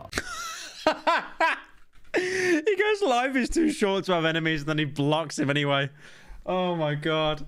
Too short to have enemies. Most sane YouTuber Twitter interaction. Shortly thereafter, Kwebbelkop would end their exchange by blocking Tiger on Twitter. I love that. I love that, man. My man decided to block me. But you know what, man? I don't care. What's most interesting about this whole interaction is that it correlates perfectly with the point at which Kwebbelkop's views began to decline rapidly. However, the reason for the impending decline wasn't the drama itself, but rather one discovery made by Geordie throughout the conflict with Tiger, being that he could make an AI character to act as a real person. One of the biggest lessons I've learned in business is that pretty much everything you dream is possible. Cloning yourself, too easy. 4 years ago, I was in the middle of a burnout, made 3 videos per day and streamed 2 to 3 hours per day. I wished I could clone myself, so I did. What Kwebbelkop is referring to in this Twitter thread is a channel he launched 1 month after the drama with Tiger, which posts gaming videos and uses an AI character as the main personality within the videos. Now, there's nothing wrong with anyone beginning a second channel. That's so weird. That's so weird. Jesus. You always get these YouTubers that just go on these weird-ass business ventures. Are they still around? Okay, so 19k. No, they kind of fell off. They kind of fell off. Today is human to dog in GTA 5. Every time I eat a dog cookie, I will upgrade further, and it's my goal to fully transform my body into a dog. And the best place to find a dog cookie is at the dog park. Don't flip it, I'll give you this nice dog cookie. Oh my god, that's an old lady. I'm just gonna steal that cookie from her bag. That's my cookie, you stupid old lady. Oh, I got it. Let me eat it. Nom, nom, nom, nom, nom. Oh my god, guys, what? I genuinely feel like I need to be prescribed Ritalin after seeing that. I actually feel like I need to be prescribed Ritalin. What did I just witness? There was... The video, we're only 28 seconds into the video. I feel like I just like went into a coma and I've been like watching the video for 5 years. What the hell? That was... Oof. I kind of need a minute, man. That was... Oof. Jesus. But when looking at the numbers, it's obvious that this new AI channel going by the name of Blue was seriously fragmenting Geordie's attention on the main channel. It was launched in May 2021 and began to do 4 million views per month instantly, yet if we look at the Kwebbelkop channel, May 2021 was also the point at which his viewership declined from an average of 100 million views per month to 60 million views per month. Kwebbelkop began to celebrate the strides that his AI channel was doing, yet he also seemed completely oblivious to the massive decline that was happening on his main channel. His average monthly viewership was down by 40 million on Kwebbelkop while he was celebrating 4 million views views a month on Blue. It was the very definition of the man who chases two rabbits catches neither, and this decline on the main channel brought about further changes which would ultimately make things even worse. Kwebbelkop would upload a video titled My Most Important Video with I Quit in the thumbnail. Okay, at least he actually took the, he used a different image this time, guys. He used a different image. Can't hate on that, can't hate on that. Explaining that he was no longer enjoying YouTube. I'm having a hard time being creative. I'm having a hard time having fun in my job. I'm having a hard time sleep. I'm always worrying about YouTube, always thinking about YouTube. I'm not enjoying it as much as I was before. Before going on to state that after 10 years... Guys, I've got to quit YouTube. It's getting too stressful for me. I've got like 5 YouTubers in the basement who signed a lifetime contract. I'm uploading their brains onto a server right now. It's very stressful. He was discontinuing the daily uploads. That's why after 10 years of making daily videos, I quit. I quit making daily videos. Kwebbelkop would finish the video by stating that starting from today, he planned on making top quality content that the audience wanted to see. Starting... So many people do this. So many people do this and it never ends well. People, the problem is it's a paradox. People that stop daily uploading or stop their schedule to bring better content, that creates more effort than the daily videos. It's a paradox. It's a paradox that will always fail. It's a self-fulfilling prophecy of failure. It never works because then they build up their expectations too high and then they get even less views and then they think, oh my God, what am I doing wrong? It never works. I see so many YouTubers do this and then they just fall off. Today, from now on, you can expect my next video to be top notch, to be really flipping good, to be exactly what you want to see. Yet the first 3 videos posted in the days that followed were him bragging about his $10,000 dog, then him bragging about his custom orange G-Wagon, then him bragging about his $7.5 million penthouse apartment. Welcome to my $7.5 million penthouse tour. Let's see if this video can hit 100,000 likes. And it's just... It's nice that they recorded the... and seeing that Blue People Anime Chippy almost made me have an aneurysm. My brain just shut down. My brain actually kind of just shut down. That's why I didn't even react to it. It's like, why would you post this, dude? Not only have you stated in the past that you apparently don't do YouTube for the money. I don't care about making an extra buck on YouTube. You know what this reminds me of? Do you remember Nico Lol? How Nico Lol was like doing the whole tax the rich bit? And then her boyfriend was like a manager and he's absolutely minted. And then she's like showing off like an apartment that's worth millions. I'll see if it's still up. I think she took it down. I know that she disabled ratings on it. Nico Lol apartments. Pyro, sir, may I suggest that every time your subscriber base pisses you off, you should read to a whole Blue video from start to finish as punishment. Just like the Oh my God, sir. you're a genius, bro. I'm doing that. I'm actually doing that. I'm going to react to a Blue video whenever you piss me off. Look at it. This is so genius, though. This is the same girl that would dance for, like, Bernie Sanders saying tax the rich. And then she's showing off her 2... Oh, yeah. You know when the likes are hidden, it's bad. You know when the likes are hidden, it's bad.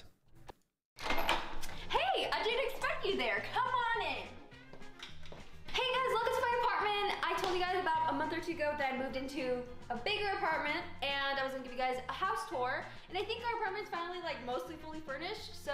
I love mocking this video. I've made so many jabs on my channel at this video. It's great. Stink kinda outdoing everyone here. Come on, guys. True. But yeah, no, she basically... Like, obviously, okay, I'm gonna say this now. Making money, and then flexing your money isn't a bad thing to do. I think it's pretty fucking shallow. Okay, here's a good example, actually. I got a really good example here. So I go to Sweden a lot, right? To see my girlfriend, my Discord kitten. I go, you know, every month or so to go see her. So we go to Stockholm, right? And in Stockholm, there's a shop that you go to, a resale store, and it's called Plug Me Please. It used to be called Plug Me Please. It's called something else now because they expanded. Amazing fucking store. If any of you are in like Sweden, Stockholm, and you got a bit of cash, go there. They sell some great shit. Hey, Byro wanted to send you some dosh for a while now, but thank you for the vids. It would be more, but can't at the moment. Hope this buys you a pasty. Thank you, man. But yeah, basically, this is a great story about flexing, right? I go to this store, and Stockholm, Sweden, most of it is cashless. You have to use a card, like a debit card or credit card or something, you know. They won't take cash, so I never bring cash with me. So I'm in Plug Me Please, this store, this resale store. They're selling like pretty expensive stuff like Supreme, Louis Vuitton, Gucci. I bought a Gucci, a Louis Vuitton bag from there, right? Like a resell. It's one of these prison bags. It's like transparent.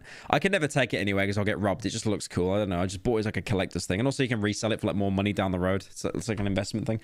But one thing I love is that another guy, some rapper in Sweden or Turkey or somewhere or wherever, he went to the store and then he filmed himself on Instagram getting like all of these dollar bills, right? He's getting all of these dollar bills and he's getting his boys to like film him. And it's like the bag is on the table. He's getting these racks of like, you know, 1,000 krona. 1,000 krona is like 1,000 krona. You remove the zero. So 1,000 krona is like $100. And he's getting all these stacks and he's racking them on the table. He's racking them on the table, right? All this money to buy this bag. And then I DM the guy on Twitter that owns the store on Instagram. And I said to him, wait, isn't it a cashless store? Isn't it cashless? And he goes, yep, Lamau. So this fucking moron that filmed himself buying a bag, he puts all these notes on the table, probably like 50 or so notes. After they stop filming it, he has to go, okay, let's put them away. And he's there picking up the notes, putting them back in his fucking wallet. It's embarrassing. Stuff like that you should be laughed at for. You should be strung up and people laugh at you while they throw rotten fruit at you. Like, that is cringe. If you want to buy some overpriced expensive shit, go for it. But don't make a sad flex. Especially like the fact you can't even use that cash. It's pathetic, man. Pathetic. Anyway, so moral of the story, flexing good. Unless I don't like you. There you go. Dude, I don't care about the money. I really genuinely do not do YouTube for the money. But do you really think the audience wants to open up the YouTube app and instantly see something that makes them feel I'm so happy I live where I live right now. Like I live in a pretty big house. But like, I would never, like, so many of these YouTubers live in like a top floor penthouse apartment. I would just become depressed, dude, in like a month. I really could not stand that. Like the UK is a bit of a shithole. It's not as bad as America, obviously, but the UK is a bit of a shithole. But like, yeah, I don't think I could ever live in an apartment. I think houses are just so much better. Inferior to you? Do you think new viewers on unless you're living with someone, obviously, your channel want to open up the video section and see one video saying I quit followed by 3 videos talking about how rich you are? You think it's just a coincidence that David Dobrik got cancelled in the same month that he posted his brand new multi-million-dollar house to YouTube? When you invite envy into the life of others, you pay for it in ways which you will not expect. The 3 videos felt like nothing more than a validation-seeking exercise which came off as quite insecure. A 2008 study by the Journal of Consumer Research stated that when people feel powerless and out of control, they feel an increased desire to purchase items which convey high status. Further, this increased attraction to Sonny's bringing out the psychology degree. It's done. High status products stems from a specific inclination to re-establish power, which might explain Kwebbelkop's motive to upload these off-brand videos. It's not a bad thing to have money, but you just have to be humble. Yeah, exactly. That's why, like, when you ask YouTubers how much they make, they kind of dodge the question and stuff, because it's almost like if it's known that you have a lot of money, you are infinitely less relatable.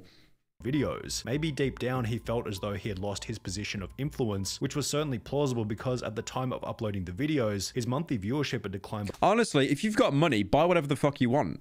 Buy whatever you want. But yeah, no, you definitely need to be humble about it.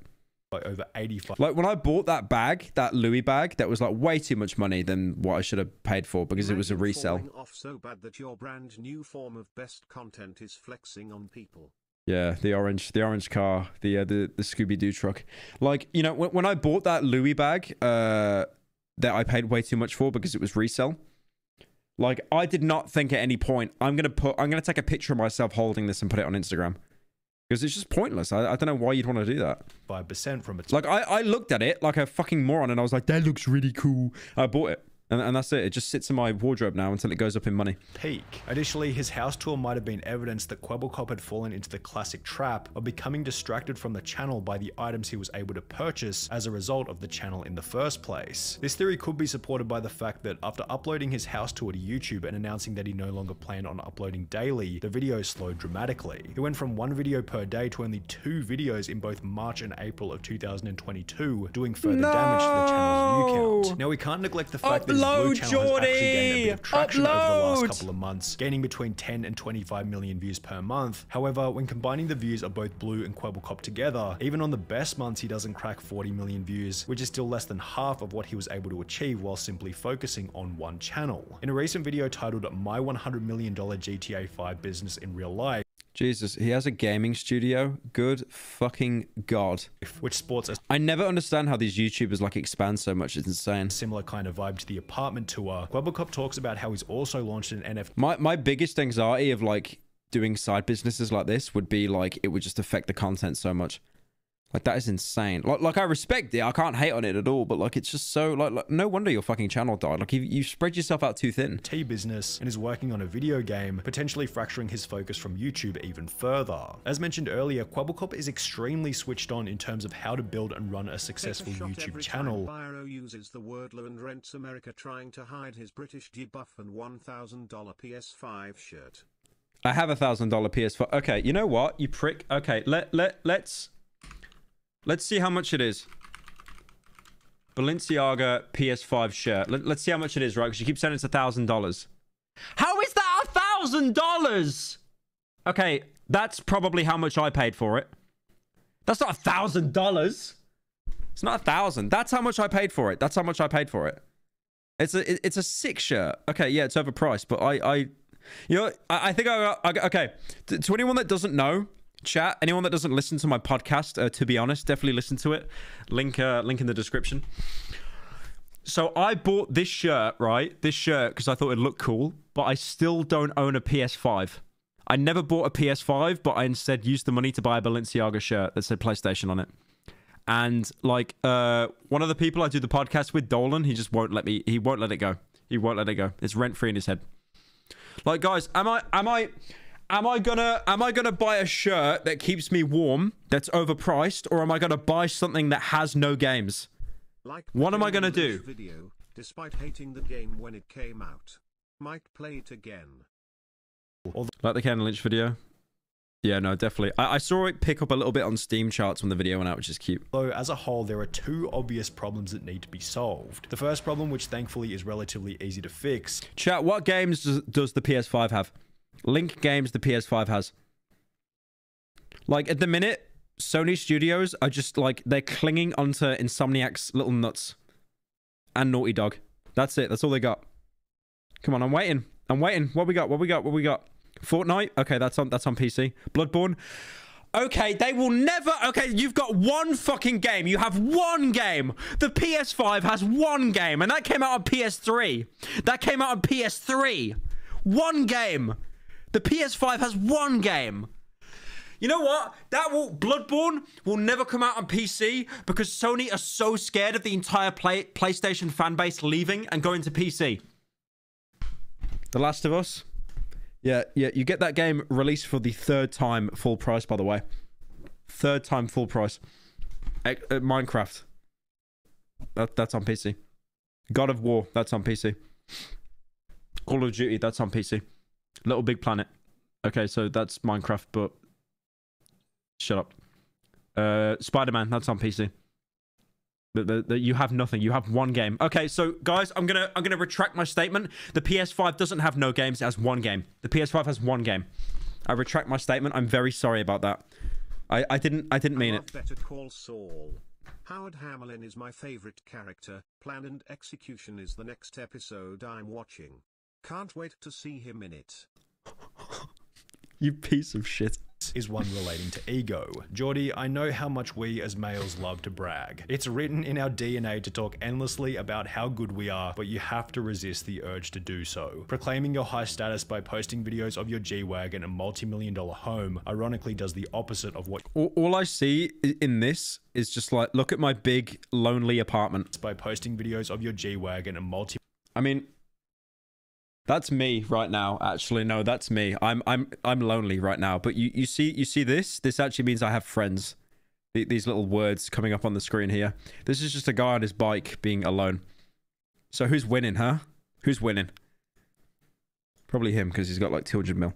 $multi-million home ironically does the opposite of what you want it to, as your audience doesn't want to follow someone that needs to be validated in any way, shape, or form. The second problem is a little harder to solve as it requires either more sacrifice or time, and I could be wrong altogether with this second problem because I'm not sure what kind of numbers your other businesses are doing, but your focus is clearly fragmented, or maybe you have too many things to focus on. You claim to have between 50 and 100. The video that Sunny made was very disorganized. but most of his other videos are organized and researched. Yeah, I talked to a couple Minecrafters about the Skeppy video. Apparently it wasn't a well done video. People on that bike looks like the kid on the big wheel from The Shining. Employees. I'm running a business with I don't know how many employees. Anywhere from 50 to 100 employees work here. Yet your views are significantly below where they were during any other year since 2016. The potential inefficiency of this was also noticed by some of the sidemen. So Kwebbelkop basically tweeted out saying that he spends on average 14 days and 14 editors to make one video. 14 days and 14 editors. Bro, I have literally just picked up like a third editor recently, and I feel that I've got too many employees. Instantly, I'm thinking your team or your process is incredibly inefficient. And while the one step back for two steps forward mentality is a great thing to have, something feels off with the numbers. Maybe you're just bragging about employing way more people than you actually do, and if this is the case, it's just another... I thought that was James Marriott then. I thought that was James Marriott. I was like, what the fuck is he doing in this video? Literally, I just see anyone with like black hair and a beard and I just instantly think it's James Marriott. And if this is the case, it's just another piece of evidence for the previous point. Quit with the bragging. It's not necessary and adds no value to anything at any point in time. When you appeared on the... I've noticed that with a lot of YouTuber companies though, they tend to hire so many people and like half of them are just interns that do nothing. There was one company that me and some mates knew about that had like YouTubers, and we'd make fun of them for like just having so many employees that did nothing. We'd say that they'd like inspect the fabric of like someone's off-white shirt to make sure it was legit or something. Yeah, you always get so many like YouTubers that have so many like interns that get paid to do absolutely nothing just to make it look like there's a lot of things going on. Watch Time podcast with Muselk, one very mature thing that you said was that you appreciate when your YouTuber friends call you out on things. So while I was probably a little bit harsh in this video, hopefully it can provide some genuine tough love feedback. All right. I could probably watch the Mr. Breast one. I could probably watch the Mr. Breast one as well. The dumbest attempts to cancel Mr. Breast. I love Mr. Breast. Mr. Breast is like my favorite YouTuber. I think he's amazing. From people being angry at Chris for dressing up as a helicopter to the vegan teacher. Oh, that was right. The attack helicopter thing. I remember that. Claiming that Mr. Beast was promoting violence by... Okay, I want to get this apparent now. I don't know how much of this video is going to be Vegan Teacher. Vegan Teacher 100% is a fail troll. She is baiting on purpose to get attention. I already said that before in my video with Tommy in it, but she is not genuine. She is a vegetarian, a vegan, but she understands... How would Hamelin be like, think I'm in the middle of something? There's really no need to _pyro_gun_pyro stare. I fucking hate when I get interrupted, but that was funny. Vegan Teacher is 100% a fail troll. She is vegan, but what she's doing is a method of basically... She knows that negativity spreads more news than positivity. If she was like vegan 3 billion and 8 to like... watch many of your streams, but would you do a Soma video? I get asked that so much. Yes, I will. But yeah, she's a fail troll. Because she knows that negativity spreads faster than positivity. If she were to promote veganism like most people, like post stuff on Facebook and all that, no one would care. No one would care. But by like getting in your face and being like, eat your vegetables, you know, then you kind of think, oh my God, she's so annoying. I like have to watch her now. I have to hate watch her. I messed up the camera. Hang on. Okay, anyway.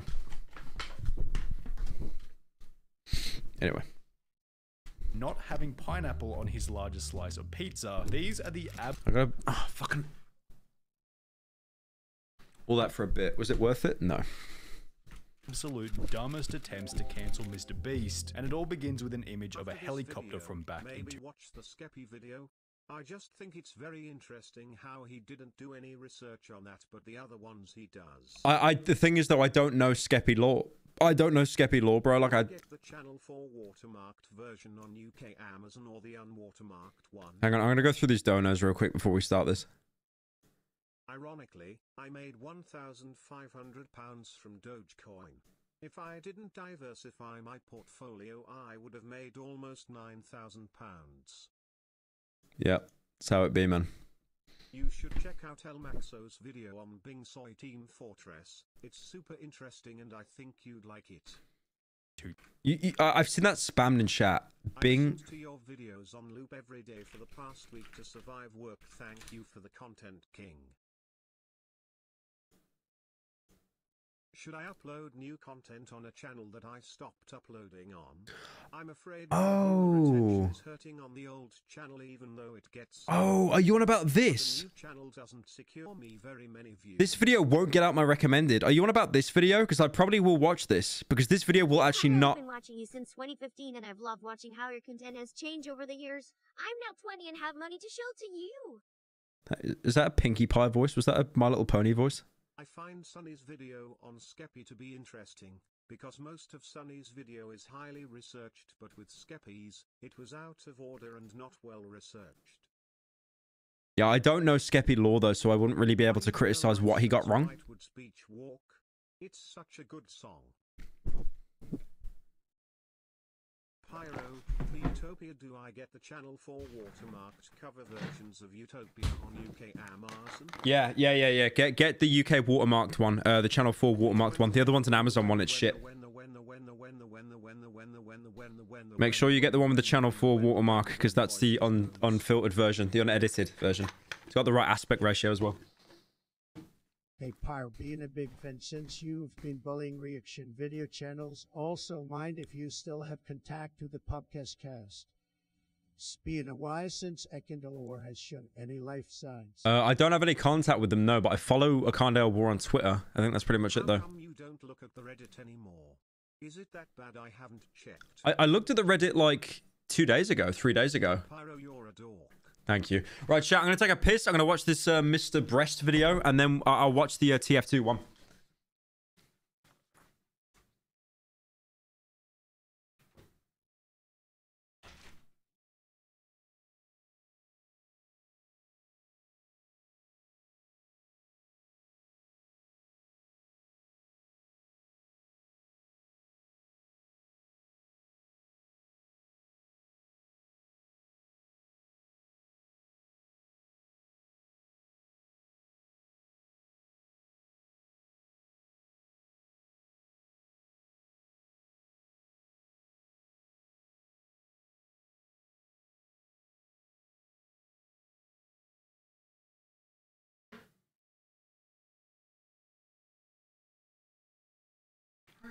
Blue persuasion. Crystal blue persuasion. That's a song in Breaking Bad, if you guys don't know. Right, let's watch this. Let's watch this. 2014. Remember when people were going around making the joke that they identify as an Apache attack helicopter? It was a meme that began back in 2014 when a user on Reddit posted a deliberately ridiculous paragraph reading, "I sexually identify as an attack helicopter." People say to me that a person being a helicopter is impossible, but I don't care. I'm beautiful. I'm having a plastic surgeon install rotary blades, 30mm cannons, and AMG 114 Hellfire missiles on my body. I think I remember this coming out originally, and it just wasn't funny even then. I mean, yeah, it was. I always think it was a little bit of an L meme. I'm not crazy. I know he swapped those numbers. I knew it was 1,200. Are we really doing donos doing the chicanery bit? Are we really doing fucking donos for the chicanery bit? Okay, if you're gonna start quoting the chicanery speech, I'm gonna up the dono limit to $50. I will do it. My face when transphobic accusations. If you can't accept me, you're a heliphobe and need to check your vehicle privilege. Thank you for being so understanding. Yeah, this is... Pyro not washing his hands after pissing. Well, Mr. Beast and Chris incorporated this copy pasta word for word in a 2016 video. People say to me that a person being a helicopter is impossible.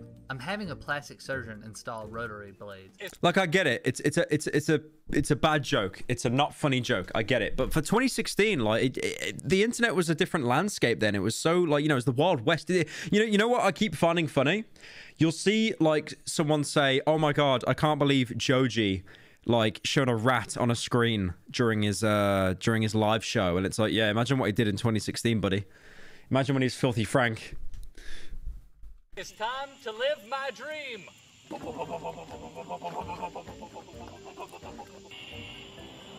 just staring at me. Hey girl, you want some attack helicopter? I was actually born a tank, but sadly, it wasn't one of our 52 genders. And if we take the joke and rank It's just so, it's in such poor taste, it's genius. it on a scale from 1 to 10, with 1 being least offensive and 10 being most offensive, it probably wouldn't even hit 1 on the scale, because the only thing at the brunt of the joke is a flying metal vehicle. Yet, because Like, I get it, you're belittling people's gender identity, I get it, but it's not, I don't think it's, you know, this isn't like fucking libs of TikTok where they've actually got an agenda and they, you know, they hate, you know, like LGBT. This is just like a poor taste joke. they were making a joke about identifying as something. And you know the worst thing is, no one would have had a problem with this at the time, but probably the only reason Sonny's mentioning it is because someone recently brought it up.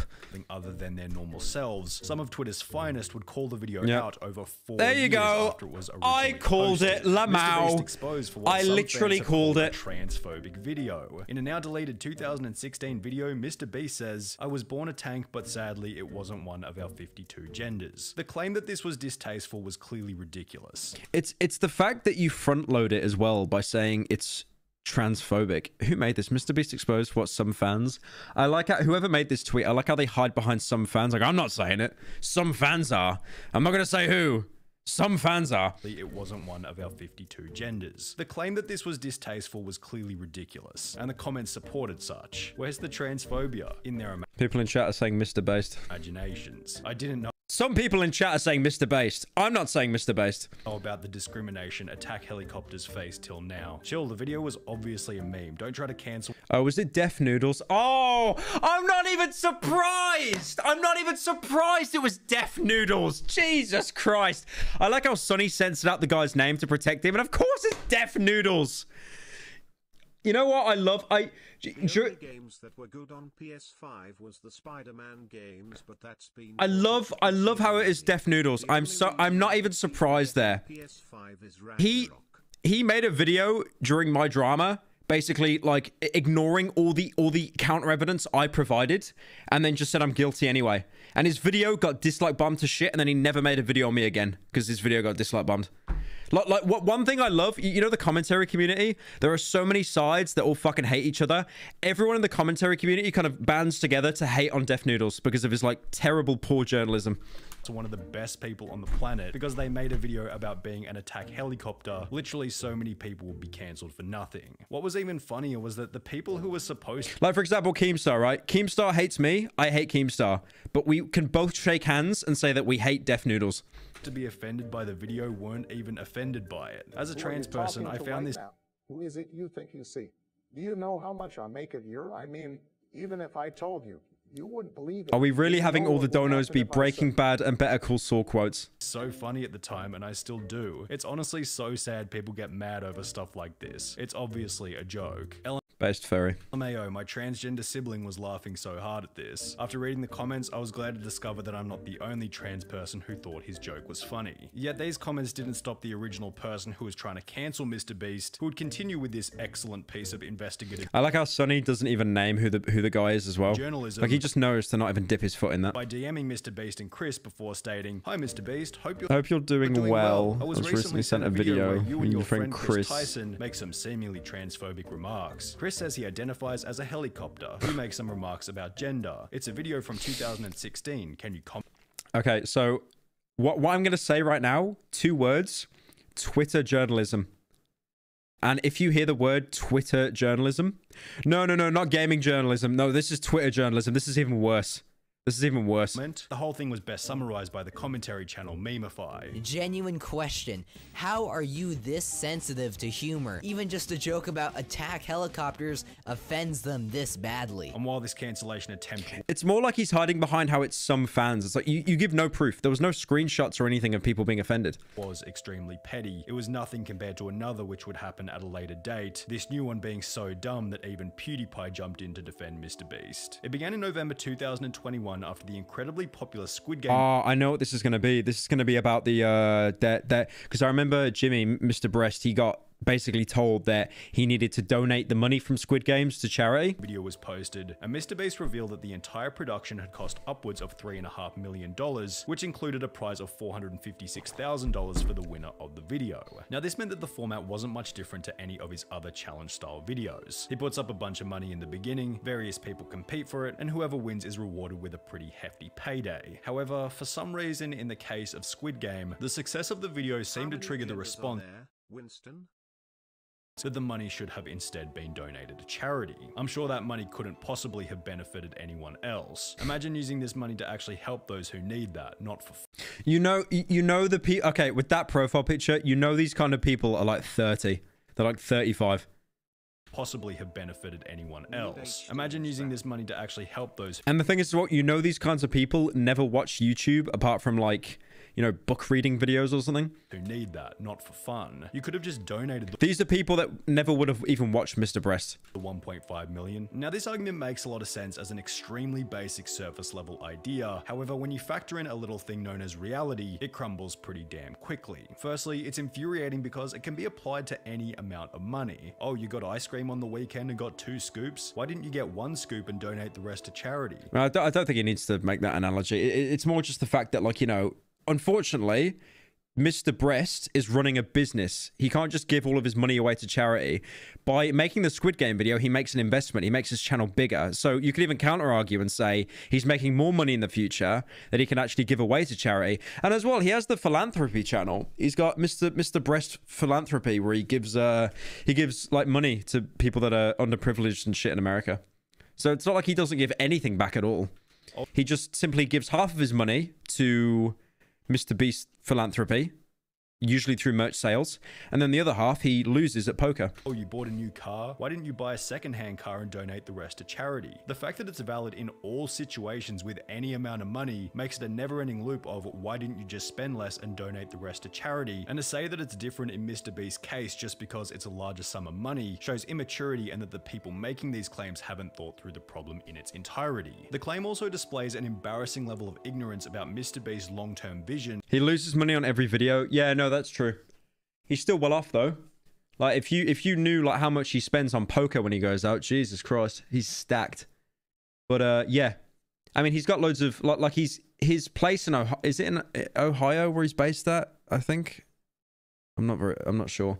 But you've got to keep in mind though, like he's not like he's in the red or anything. Like he probably has more merch sales than any other YouTuber, and merch sales bring a lot. They bring a lot. I imagine like Mr. Breast, if he's got merch, it's probably printed on some like cheap Gildan or something and then just sells it at like a huge markup. So he's doing all right from merch. As it fails to take into account that the money invested in the Squid Game video. Put your fat furry art away, Wall 2. I'm not role-playing with you right now, Wall 2. You are really just donating Breaking Bad bits the entire time. Walter. Put your dick away, Walter. Video will go on to earn more money, which over the long run will more than likely end up in the hands of the quote-unquote. Someone's like spamming the trans flag and they got like held for review for spamming. So they're probably going to think I'm transphobic now. Hang on. There you go. You're unbanned. That was the bot that did it, not me. I'm not transphobic. Quote, less fortunate. In the month that the Squid Game video was posted, Mr. Beast gained close to 10 million subscribers, and with Mr. Beast's main message being one of helping others, how can we be so sure that those inspired by his message wouldn't donate more than $3.5 million to charity themselves over the long run? So sure, he could take the whole $3.5 million and dump it into a charity, but at the end of the day, it's simply a poor short. Yeah, it's such broken logic because, you know, like I said already, he is running a business. He needs to generate income for himself. What's your Fur Affinity account? I don't have one. I've got one to like get past the mature filter, but that's it. I don't like anything or post anything. Short-term strategy. It's such broken logic though. Like it makes zero sense. He needs to make more money to fulfill bigger projects to entertain people, and he has philanthropy. It really is just like you need to give everything away that you've ever made instantly or we won't be happy. It's basically people that have never watched him. They're bitter that he has a lot of money, this money that they will never see in their entire life. And they're just spiteful. But unlike most rich people, he is actually partially giving that money back. The other problem with these people putting pressure on Mr. Beast to give money to charity is that they probably don't even donate money themselves. Getting to the point where you're comfortable giving money away requires an unbelievable amount of personal development. That's why it's a respectable thing to do. Unironically, like complete fact, if Mr. Breast turned up and he gave this amount of money to one of these renters, they would shut up instantly. They'd be like, oh, you're so nice. You've changed my life. Thank you so much, Jimmy. Thank you. I don't know why they call you Mr. Breast. Oh, you're such a humble guy. And the people who have reached this point of being charitable are not the same. It's probably people that can like barely pay rent for whatever reason, and they're just doom scrolling on Twitter, punishing themselves. They see this huge YouTuber posting a video, knowing it's juicing views, and then they become bitter over it and take it out on them. Thank you, Soggy, for joining. Patrick Bateman. Episode 1 or episode 2? Episode 1 was alright. Episode 2 is actually like playable though. I think episode 1 is like... Episode 1's probably the weakest Half-Life entry in Half-Life 2. People who spend their life on Twitter calling out Mr. Beast for being a bad person. Thankfully, almost everyone echoed this sentiment. He gives a lot of money away, and through this method, he can generate future revenue to help people. Literally what I've just said there. I think he's done a hell of a lot more for the people than you have. Grow up. Look at his channel and tell me he doesn't help people. Grow up. Let this man spend his money however he pleases. The cancellation attempt was so pathetic that even PewDiePie uploaded a stream highlight in defense of Mr. Beast. People were like, oh, you spent all this money like doing this when you could have just like fed the hungry or some shit like that. He spent $2 million building Squid Game. This is what I hate so much about like Twitter journalism as well. Because, okay, gaming journalism and Twitter journalism go hand in hand. What they'll essentially do is grab like 2 tweets off Twitter that have like 20 likes between them, and then put it on Twitter, put it on their gaming journalism website, and make it out that that is fact. That is what everyone's saying. Like, what's the title of this? Mr. Beast's Squid Game sparks probably just negativity or oh yeah, Mr. Beast's Squid Game courts controversy. But again, it's just like you're literally, journalism now is grabbing tweets and then just putting them on your website and claiming that this is everyone's opinion. And people are like, well, he's not doing enough. This is the problem with Twitter. Like, people shouldn't have opinions. Yet neither...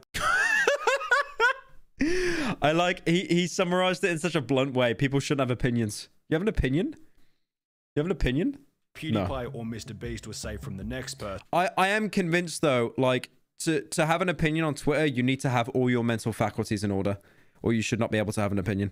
Who would attempt the most brain-dead cancellation attempt of them all, that vegan teacher. It began on the 2nd of August 2021 when, out of the blue, that vegan teacher would upload a new video titled, Mr. Beast, no amount you give to charity can undo the damage you are causing by promoting She's a fail troll, man. She's baiting. She's literally baiting. Eating meat. Now we need to preface this section by explaining that being provocative is the vegan teacher's main method of growth. Her formula is simple. She picks a beloved influencer such as Gordon Ramsay, PewDiePie, or Darman, then goes out of her way to frame them as anti-vegan in any way. I remember when I made that video, I don't know if you guys watched, right? I made a video with Tommy in it about the vegan teacher. And he was like, he told me in private that he basically didn't want to have an opinion on the vegan teacher because he was worried about like feeding into it.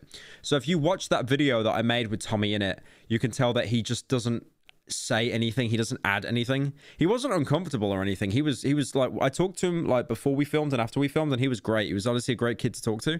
But like during the video, he was very neutral. He tried to give a reaction, but not actually be opinionated, because I think he was basically worried about like it snowballing and stuff, because this was like, you know, this is when he first started getting big, I think, and every YouTuber tried to latch onto him. Possible. This in turn gives the commentary community a reason to talk about her, providing her with growth through controversy, in a similar way to Jellybean or Wings of Redemption. And with this the vegan teacher got compared to Mr. Look Here, Look Listen. Look here! Look, listen! People don't change, you're Slippin' Jimmy. And Slippin' Jimmy I can handle just fine, but Slippin' Jimmy with a law degree is like a chimp with a machine gun, is a Kaya Lantern, house, fire. Listen to this. This is the best clip on YouTube. Look here! Look, listen! Look here! Look, listen! Look, listen! Listen! Now look here! Look, listen! And gives the commentary community a reason to talk about her.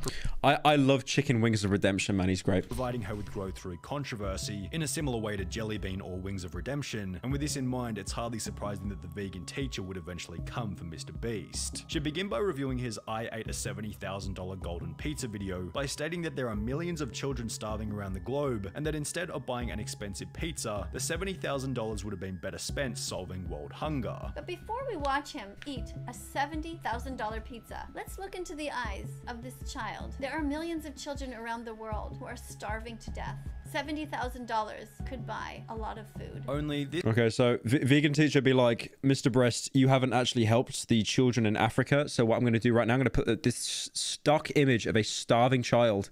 I'm not going to help the kids.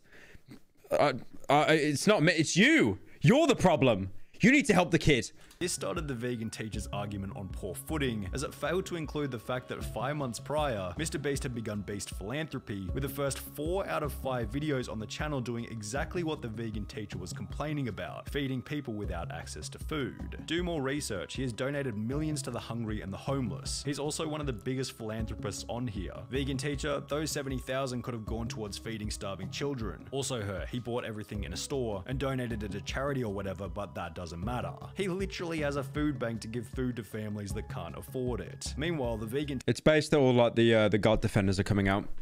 That's good.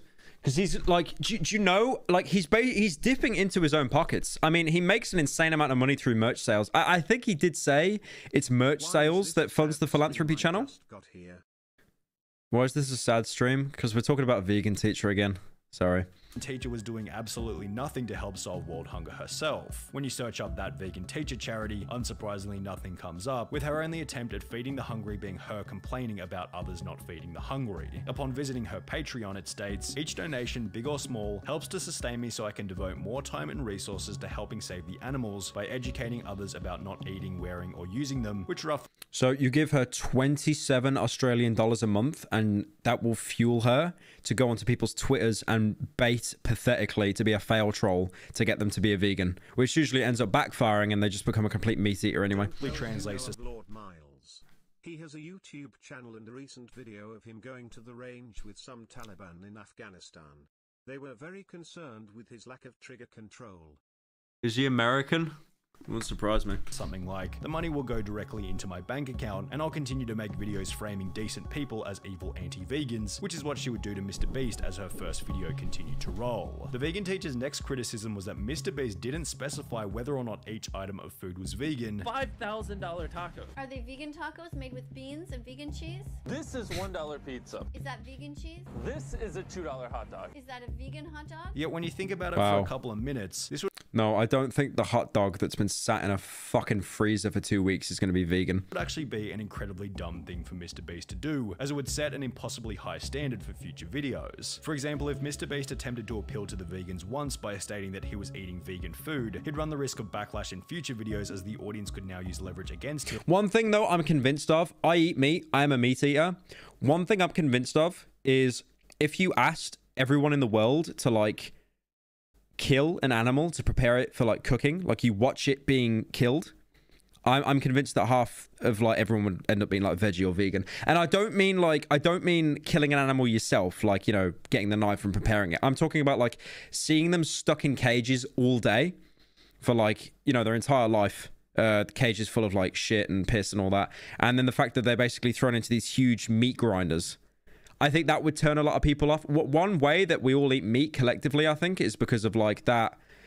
What's the buzzword? Is it cognitive dissonance? I don't know what the buzzword is.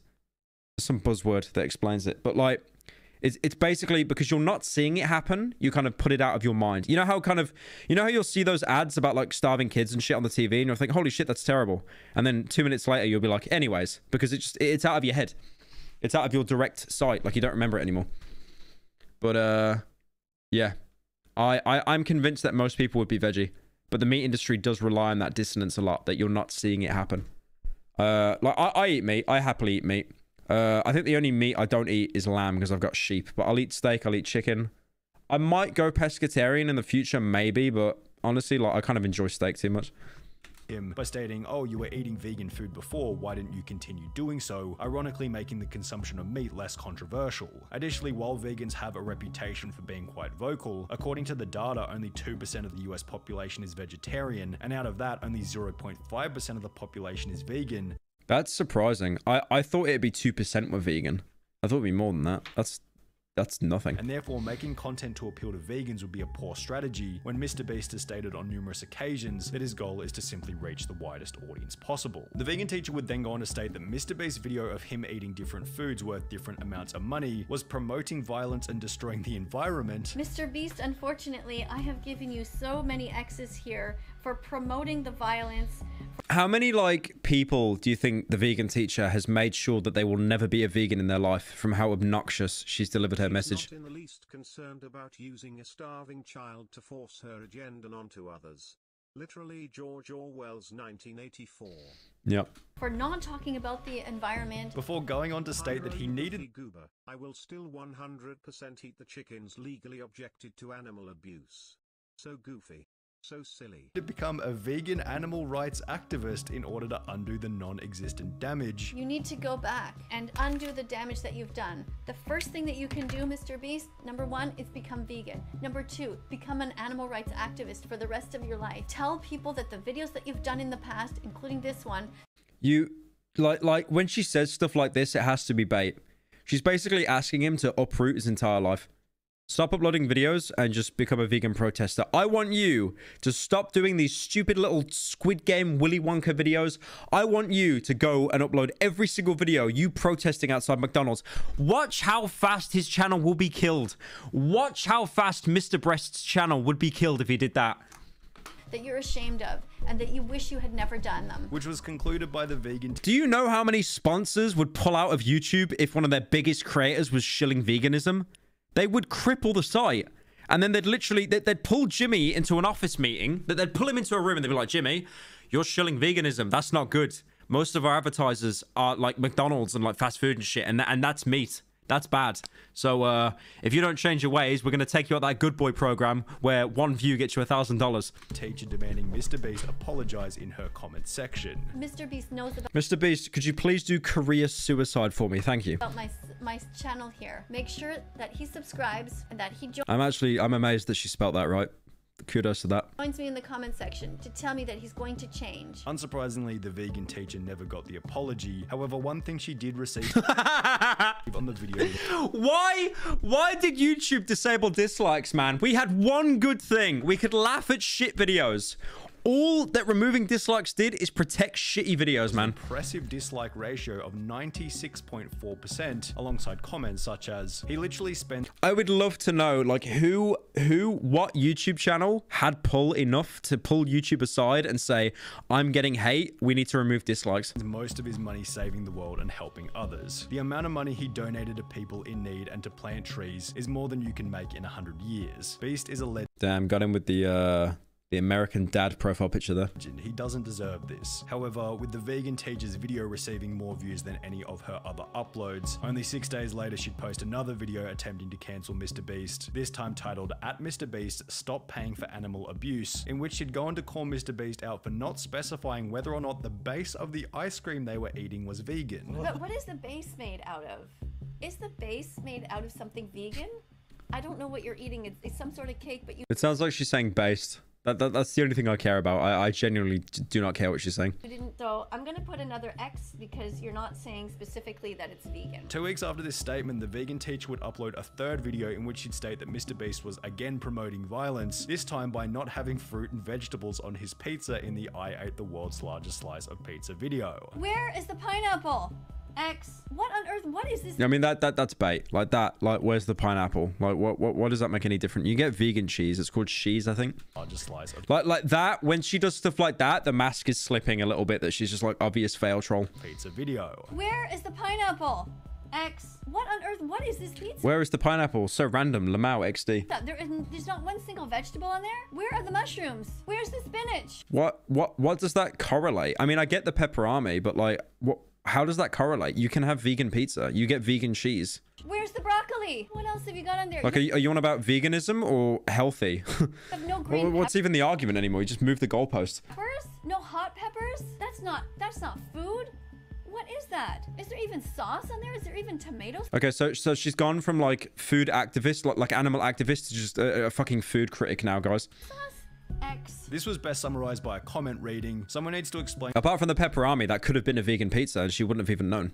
to the vegan teacher that putting vegetables on something doesn't make it vegan. However, this was still nothing compared to that vegan teacher's most outrageous... This is why, by the way, I made one video on the vegan teacher and I never did it again, because she's just obviously baiting. Like, when someone's baiting, it's not fun. It's not like, okay, everyone baits a little bit. Like, you remember when I made videos on Stomedy? Everyone baits a little bit all the time. Like, that's normal. But when you bait to this level where you're just like, you know, being so aggressive, you're like giving these big holes to people for people to punch into, that's so obvious that anyone in the community can do it. It's just, it sucks. There's no like back and forth there. It's L. This comment of all 3 videos should state that because MrBeast had a professional hot dog eater in his video, this was promoting the food poutine. Poutine has cheese in it, cheese comes from milk, and milk is taken from cows, and therefore MrBeast is promoting the act of stealing. Why are you promoting people that eat large amounts of food? And not only does he hold eating meat to the Holocaust. What did you say? Someone whose family was sent to Auschwitz. I think, okay, I don't think that's true. the world record for hot dogs eaten, but he has so many. Did you even say vegan hot dog at all? What else do you got here? Poutine with cheese on it? Cheese comes from milk, which is stolen from mothers after their babies were taken from them. Do you think that kidnapping is okay, MrBeast? Kidnapping babies and stealing from them? Do you think that stealing is okay? Apparently you do. Unsurprisingly, Cows are livestock.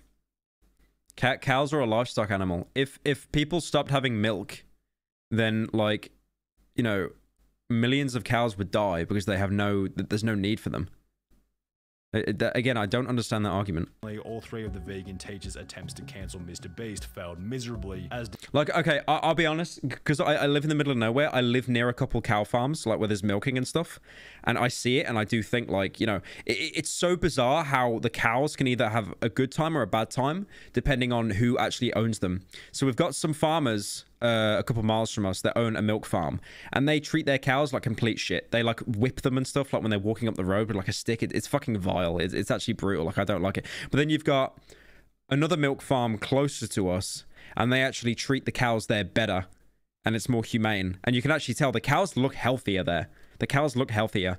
So it really does depend on like who's even dealing with the livestock animal in the first place. Unsurprisingly, all 3 of the vegan teachers' attempts to cancel MrBeast failed miserably, as did the 2 we discussed earlier. In fact, there really hasn't been a single bit of MrBeast drama that's had the slightest effect on his reputation. His bulletproof public image and masterful management of controversy turn every cancellation attempt...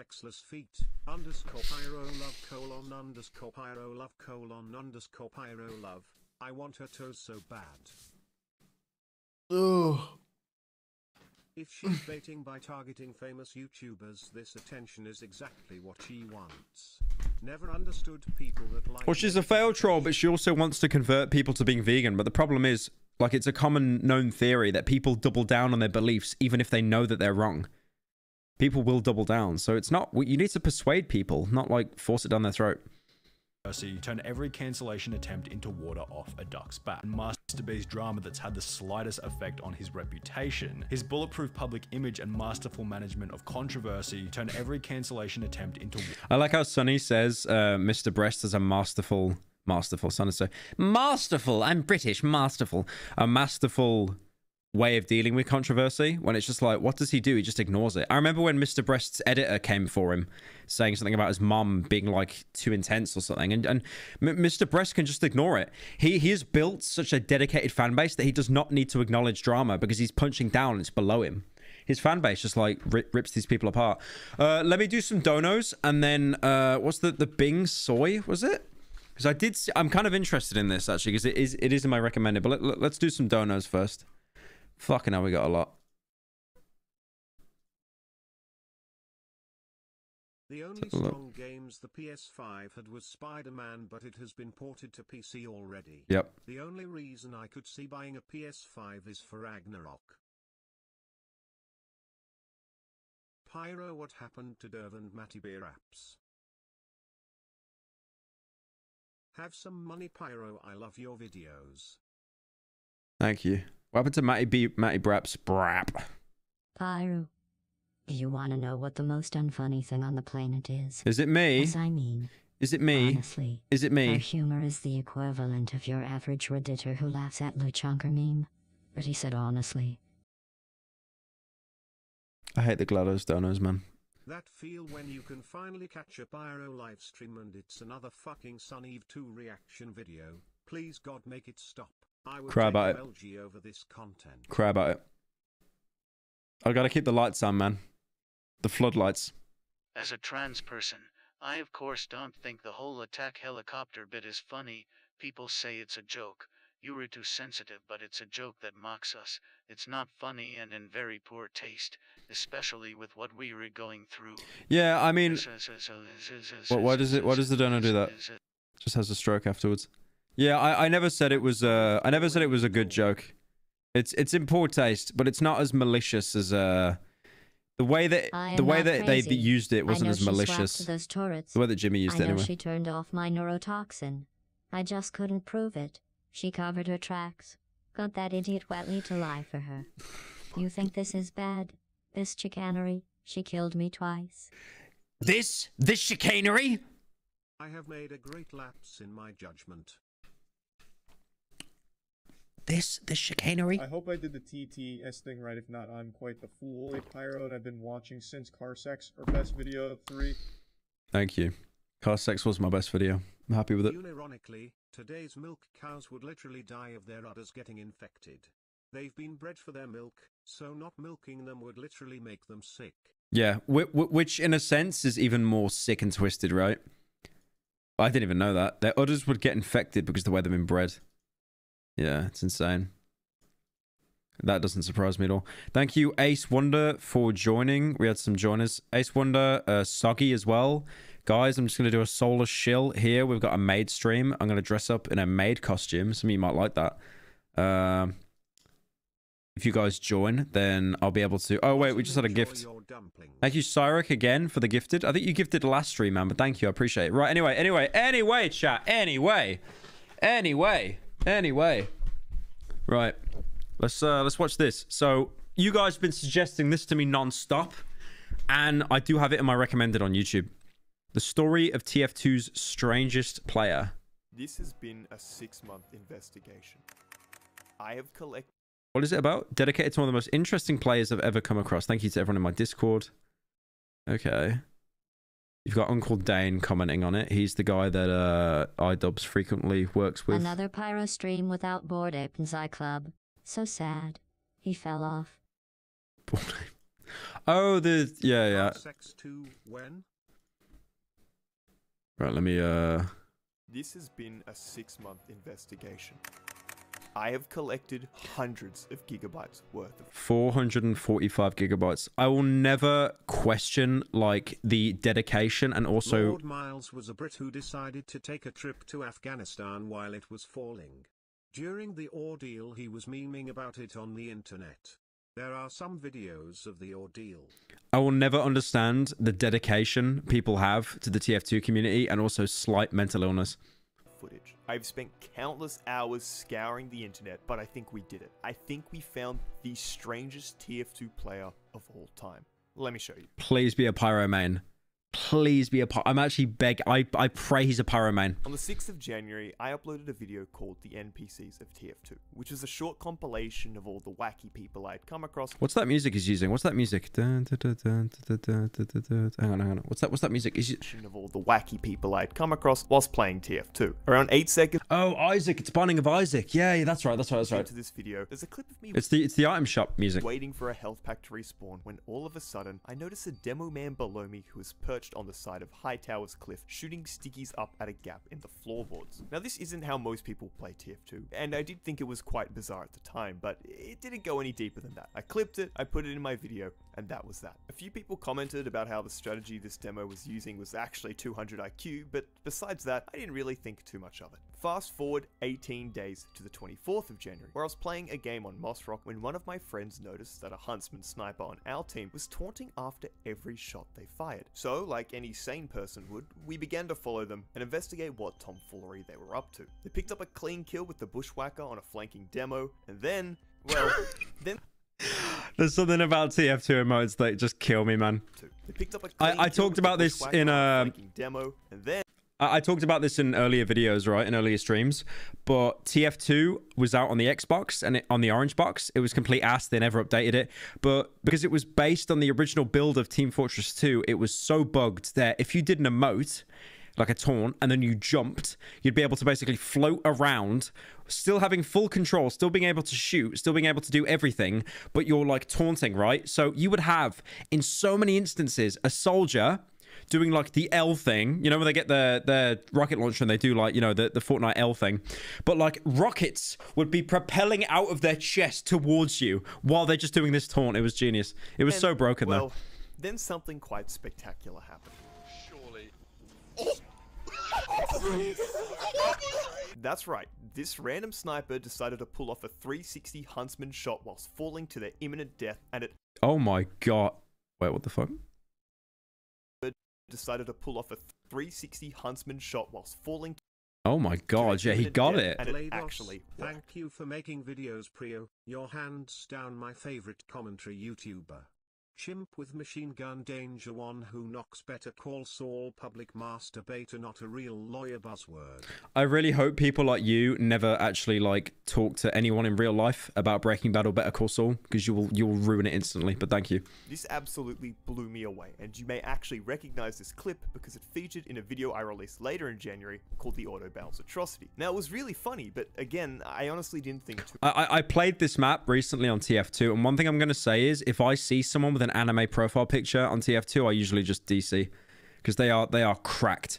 Anime profile pictures are absolutely cracked. Like, they have no parental figure in their life, but they are cracked beyond belief. Too much of it until I saw the comments where people were pointing out that this huntsman sniper who just pulled off the frag of their life was the same demo man we saw in my previous video. And that, ladies and gentlemen, was when Bing Soy officially came onto my radar. I don't know what it was exactly, but this discovery got me really interested in Bing Soy because the way he played the game was unlike anything I had ever seen before, and I wanted to know more. So the following day, I got to work. I started by creating a new text chat on my Discord called Bing Soy Sightings, where people could submit any videos or screenshots they Literally just legal stalking. had of his unusual behavior. And to my surprise, we started getting submissions really quickly. The first video was sent in by one of my admins, Corey, who discovered Bing Soy on Badlands spawn camping in a way that I have never seen before.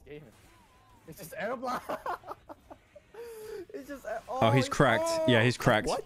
Forcibly air blasting someone into water so you can pyro shock them? That takes ingenuity. Another clip from Corey also showed Bing Soy camping his own team's teleporter. Another one of my How do we know that this is the same Bing Soy though? How do we know these aren't just like impersonators? admin's legs found Bing Soy on the map Altitude, where he repeatedly shot at a wall with his shotgun before backpedaling off a cliff to his death. Later that game, Legs also It's genius how some of these clips he's absolutely cracked and then he just plays like he's got like it's just fucking a hand. him peering off into the mountains at the edge of the map, which, I mean, fair enough, it's a pretty scenic view, but why?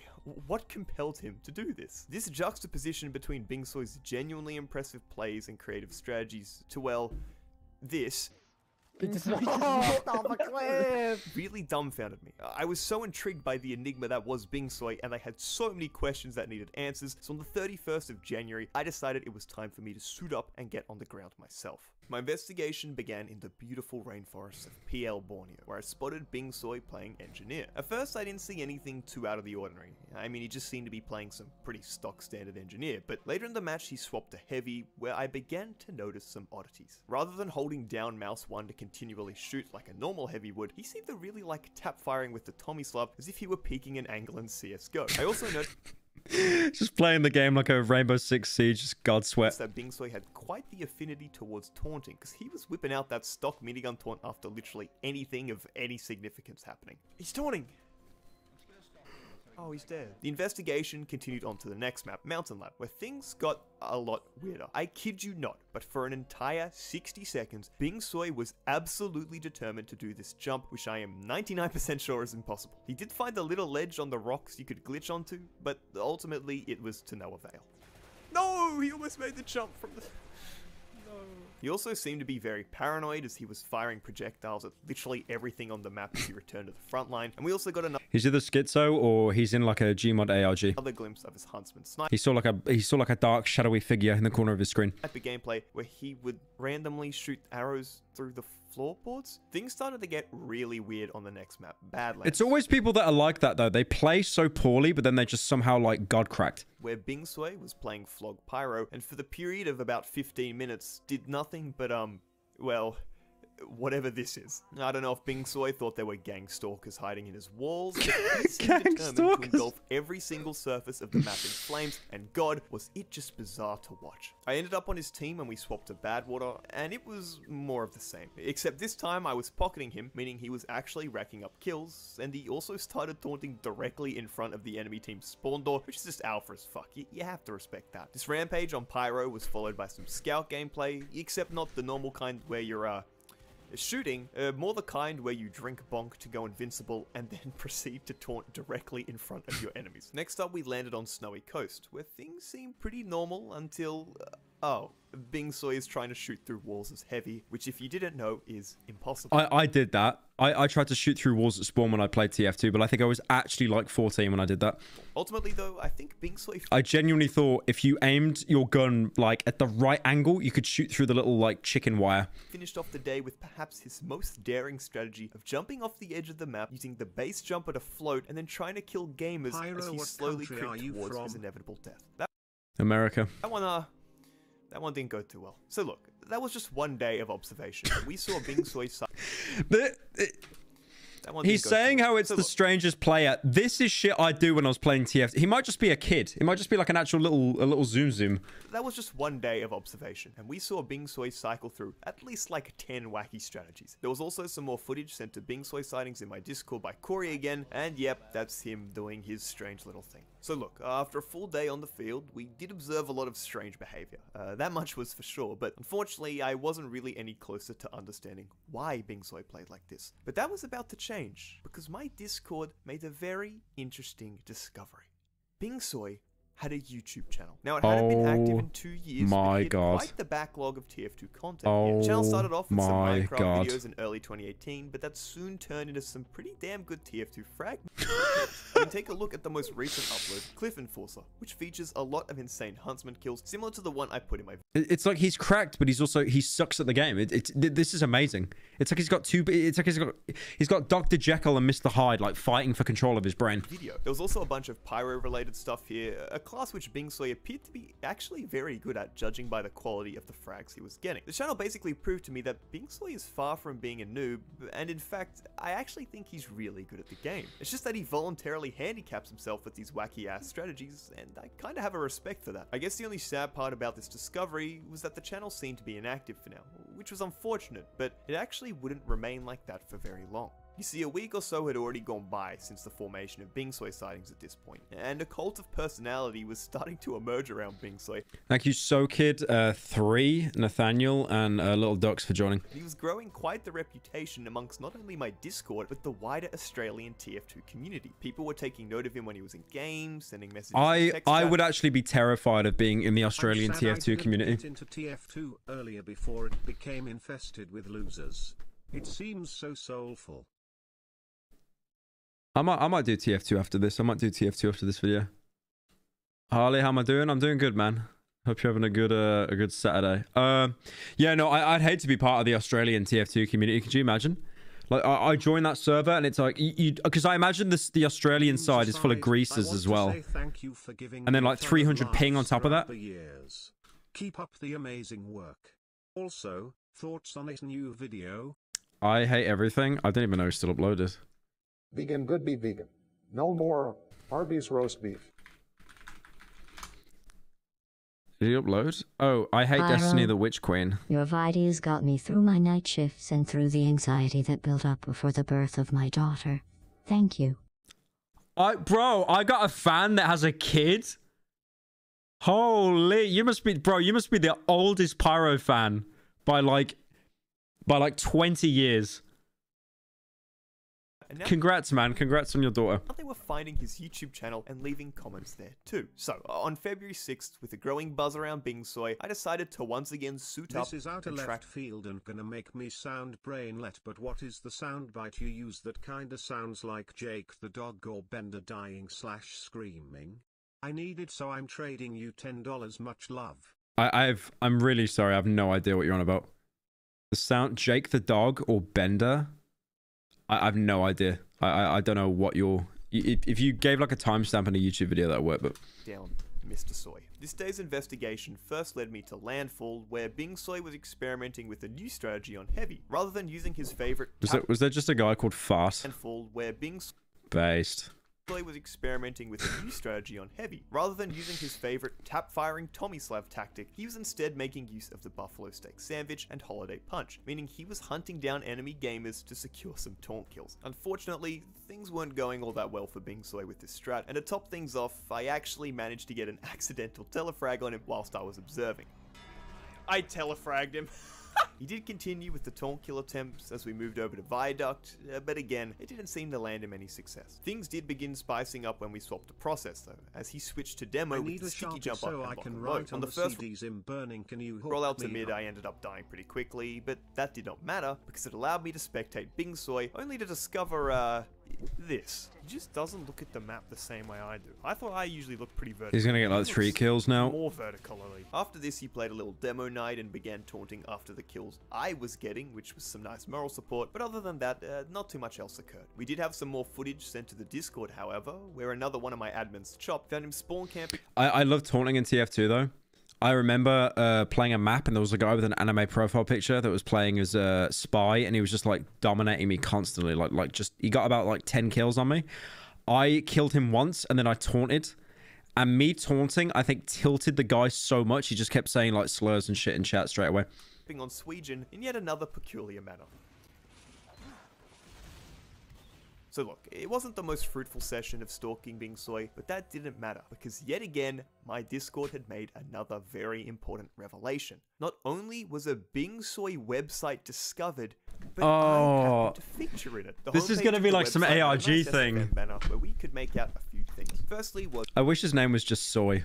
The background, where we can see Bing Soy included some of his favorite loadouts like Huntsman Sniper, Lock and Load Demo, as well as his fabled spawn camping pyro shot. Now the next thing to note was the foreground, where there are 4 figures. Thank you Slamcam, Dismantle, and Jimmy for joining. The engineer on the left represented Braddles, an Australian TF2ber who also runs a really popular high tower server called Have Fun, which is one of Bing Soy's favorite. Now the next figure here is a soldier with a black painted Miami Nights Tyrant's helm, which of course represents myself, and this did come as a bit of a shock to me. To my right was my admin Chorus Pyro, who had not only submitted some of those clips I showed before, but it also started to form a bit of a relationship with Bing Soy. And finally, the one who probably doesn't need an introduction is Uncle Dane on the right, and he is featured on the banner because Bing Soy really likes the Uncletopia servers.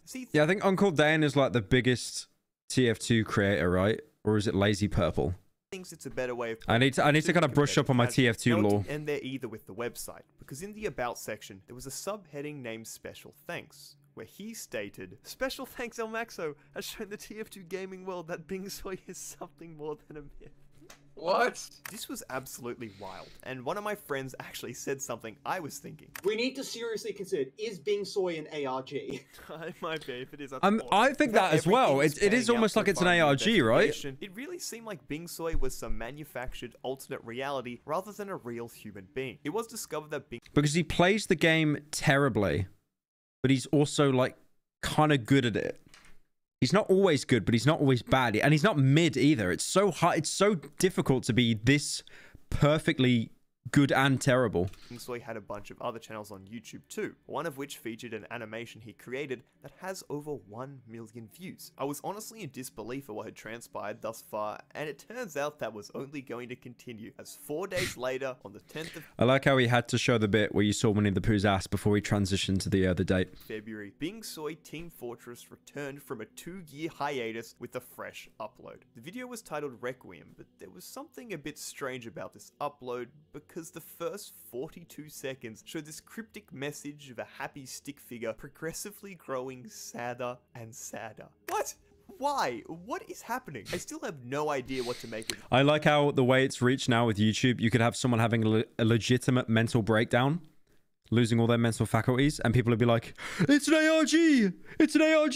This introduction, by the way, but at the time when I saw it, I was definitely starting to believe that the ARG theory may hold more weight than I initially thought. The description also read, "Something good can come from something bad," which was again really cryptic, and I'm not fully sure what to make of it. The rest of the video featured some very cool pyro frags on Hightower, but that mysterious ass intro kind of overshadowed that for me. I will say though that Bingsoy did end up pinning my comment, so hey, we've got that going for us. Another 4 days later, on February The soy files. 14th, it had seemed we really pulled Bingsoy out of YouTube retirement because we were blessed with yet another upload. The video was called Uncletopia One Life Huntsman. The reason I love this video so This guy who made this video, he has such a good music choice. I've heard Binding of Isaac, I've heard Dishonored, and now he's using the Dying Light theme. He's got a very good choice in music for background in his videos.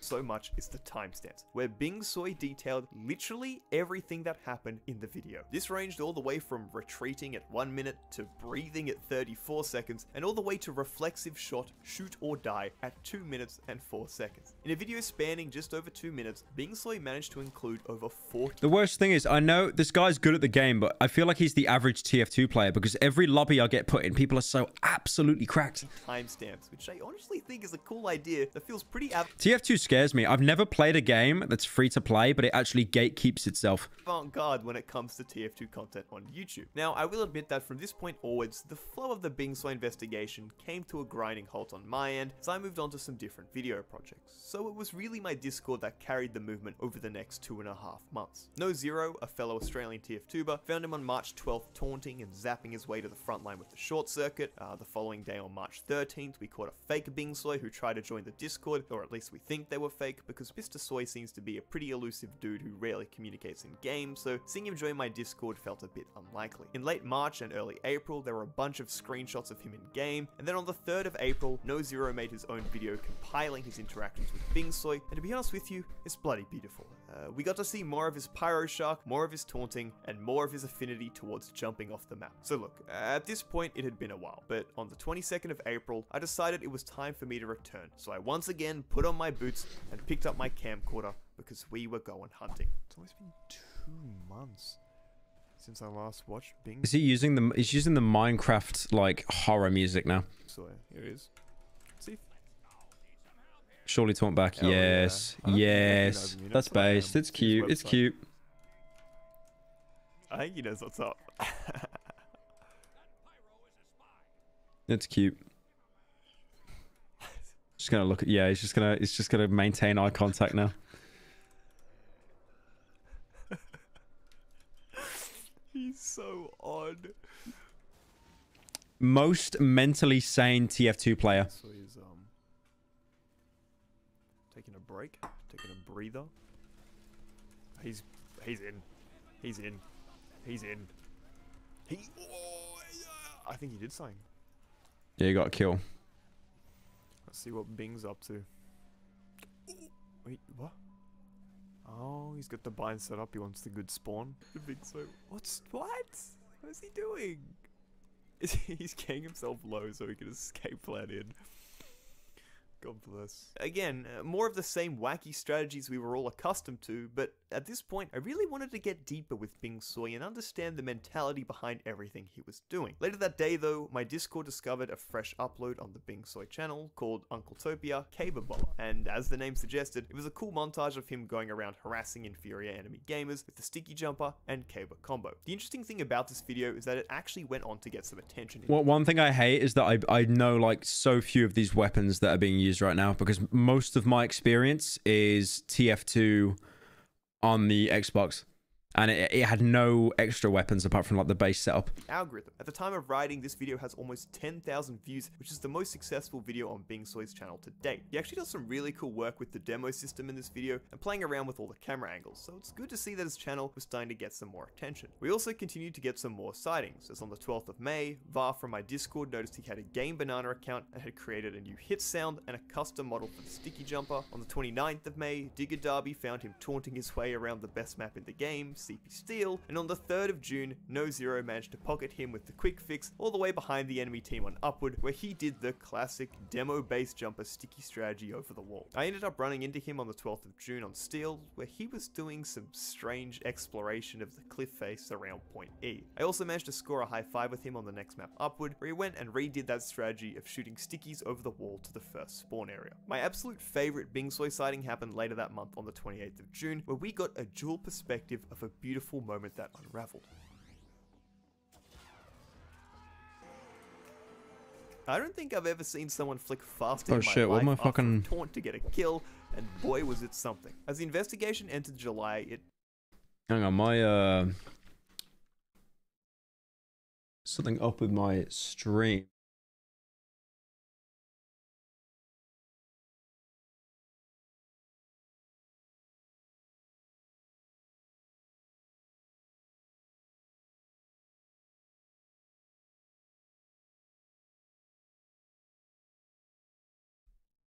Hang on. Is the stream still live? Is it still live? Because my Chrome's crashed. Are we still live? Are we... Hello? Oh, I'm muted? No. I hit the mute button. I'm not muted anymore, though. Are we good? Okay, we're still live. All right, based. We got any donos? We've got like 2 I could let through. Hang on. I'll let these through.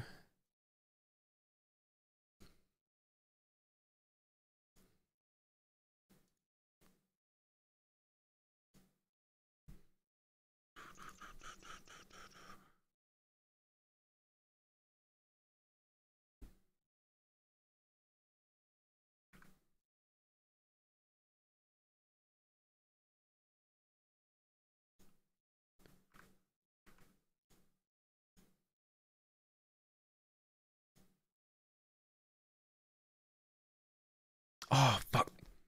I had my sound turned down. That's why the donors weren't. Big Soy, can you do TF2 after this stream? I might do a game. I might do a game of it. I actually started to pick up some momentum yet again, as I found myself running into him on Uncletopia quite frequently. Things kicked off on the 1st of July, where I found him taunting on cooldown with a scorch shot, absolutely determined to get a kill with it. Oh, he's doing what I do, where you shoot the other way with it. Like, what? 10 days later, on the 11th of July, I was playing with people from my Discord when, yep, you guessed it. What my problem is with games, especially with Team Fortress 2, is I always pick a character based on appearance, not their actual, like, skill set. So I would always play as a pyro, like, even if it's like a long-range map and you just get absolutely obliterated by snipers. Even though when pyro can be completely useless, I'd still just force it. I remember swapping out my shotgun for a flare gun, like getting this small pixel perfect shot across someone on the other side of the map and only doing like 20 damage. That Bingsoy was playing on Uncletopia. He continued to sticky trap our spawn and spam pipes out at seemingly nothing. Eventually, he did come out of his shell somewhat and started playing around as Pyro and Huntsman Sniper. It was during this session and at this point in the investigation that I finally mustered up the courage to send Bingsoy a friend request on Steam, as given how the vibe was pretty chill on the server. I bet he was intimidated by that as well. I bet like him sending the friend request, like there's so much like atmosphere built up around this guy that would actually be terrifying. I thought it was more likely he would accept. However, it seemed that he ignored my invite for the moment and instead he changed his profile picture. Why? Bingsoy. The Gideon situation, I haven't watched his video on it. He always does this. Which is something he actually did way back on the 31st of January whilst we were playing on Badlands. Oh, he changed it back. Just Bingsoy. Changed his profile picture. Imagine being that like obsessed about a guy that you think is an ARG that you literally like judge when you update when he changes his profile picture. What? He changed it live. Who does that? I don't know what prompts him. This just reminds me of like fan culture, right? Like when they see, like when a woman sees Harry Styles in public, he's wearing shoes, and he bought new shoes. Free man changing his profile picture and doing whatever he wants. It was pretty late at night at this point, so I decided to get some sleep. But one of our Discord investigators named Sleepy actually decided to stick around with Bingsoy, which led to some very important developments when I woke up. Now, the first important development was that Bingsoy accepted my friend request on Steam, which marked a nice progression in our relationship. The second part, which absolutely blew me away, was Bingsoy's profile picture. Now, you remember that he changed it mid-game to this weird distorted close-up of the sniper, but the original one he had selected contained some secret messages within it. You can see that in the foreground is Bingsoy's character. Again, this is like the most sane TF2 player. It is like there's sitting on a bench. I'm unironically intimidated by the TF2 community, man. And I basically came from like that kind of I wouldn't say I came from TF2, but I came from that like section of the internet. In this kind of cosmic spacey setting. What Sleepy discovered, however, is that in the background Can you watch the GDon video after this? We can see it might make some good content. Maybe. The drawing on the right is a light bulb, which represents my admin Corey's pyro loadout. In the middle is a little cube, which represents NoZero's profile picture. And most interestingly, on the left is Bingsoy's drawing of an actual photo of me. Yeah, that's right. It's a photo I used on Discord for a month or two. God. It's a photo I used on my second channel, and it's also still my current Twitter profile picture. You can see the necklace, you can see the beanie, and you can see the thumbs up. Okay, that's weird. That's weird. So this it's like a self-fulfilling ARG. The reason we became aware of this information is because investigator Sleepy managed to ask Bingsoy a bunch of questions whilst it was just the two of them on Uncletopia late at night. And you can see in this transcript that Sleepy asked, "Are there any TF2 YouTubers you enjoy watching?" And Bingsoy responded, "Look at my profile pic." Sleepy then followed up with, "Are those three in your profile picture the only YouTubers you watch?" Which Bingsoy responded to with a no. So Sleepy asked, "But are they your favorites?" Which Bingsoy responded with yes. Hello, hi there, this is Editing Elmaxo here, and I actually have to let you know something that I've learned since I wrote the script for this video. You see all the lovely questions Sleepy prepared and Bingsoy responded to in this text document? Well, they were actually sourced in quite an unbelievable manner.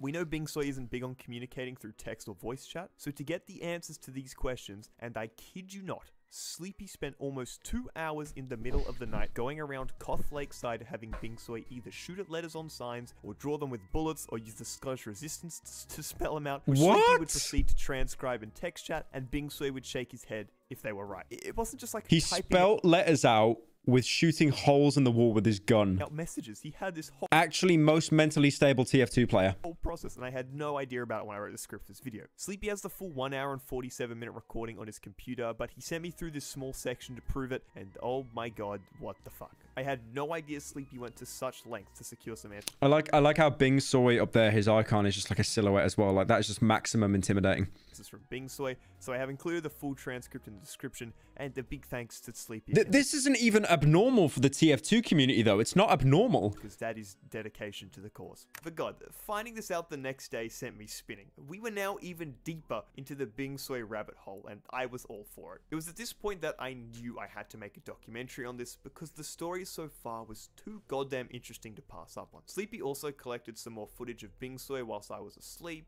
and it was some of the strangest stuff I've seen so far. The next day, whilst I was playing on Bomb Blitz, I came across Bingsoy yet again, hiding in a bush as Huntsman Sniper. You may again recognize this clip because it featured in my last clip dump and marks Bingsoy's third official appearance in an Elmaxo video. So look, it was clear at this point that the way Bingsoy played TF2 was strange. I don't think anyone could deny that, but we still didn't know why. What fueled that is the most intimidating thing you can see on Steam, by the way.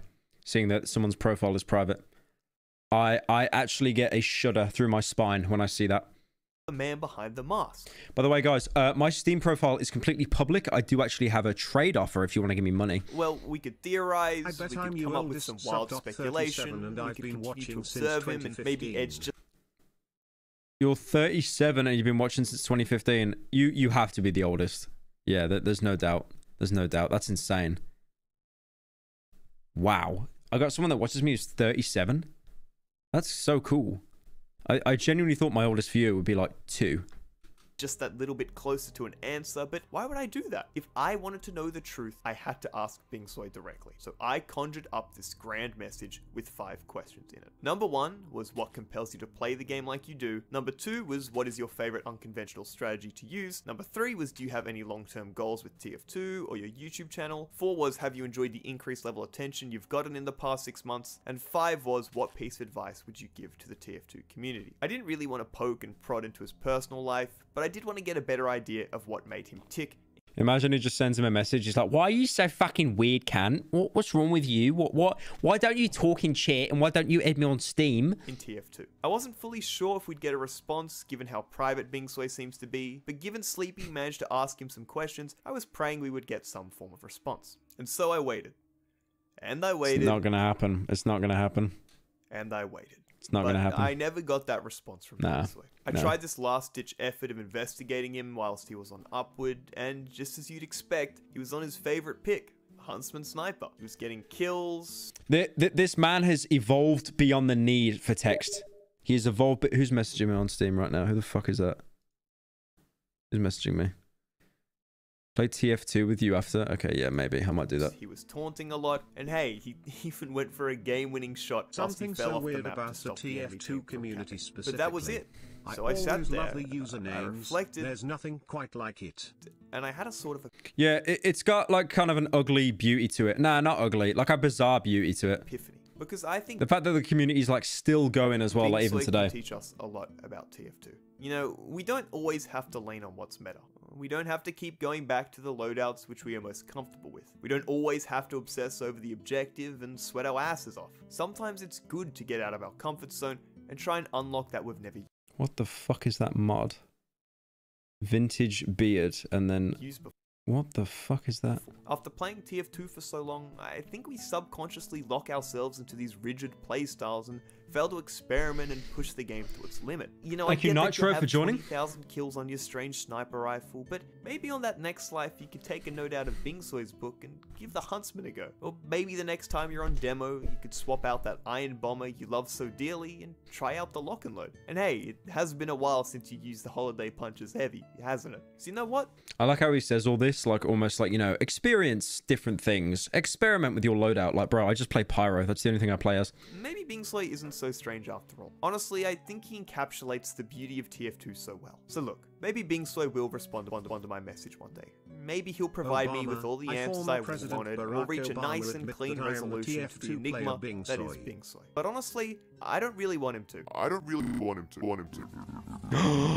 He's gonna reach out. That's where things were supposed to. He's gonna reach out. Oh my god! Oh my god! One day, I noticed a Steam notification when I got back to my PC from Bingsoy, and he had sent me a link to a Google Drive folder. I did record a live analysis of discovering this folder with fellow investigators Corey and Sleepy, which I will weave in at times, but it was honestly a mess, so I'm just going to do some post-commentary to explain everything that happened after this point. The Google Drive Bingsoy gave us contained 4 files. The first was a file named Elmax's Questions, which as the name suggests, contains those questions I mentioned earlier in the video. The next file, called README, is unfortunately only for my eyes as directed by Bingsoy, but I will say that he gave me express permission to use everything else he sent in this file. Akari hasn't tried to copyright strike you from you don't worry using about the word that. Next up was a folder named seconds. Main Images, which Lol. contains the bulk of what we are going to be analyzing. But before I get to that, I want to discuss the content. Imagine if he opens the folder and it will just be pictures of his house.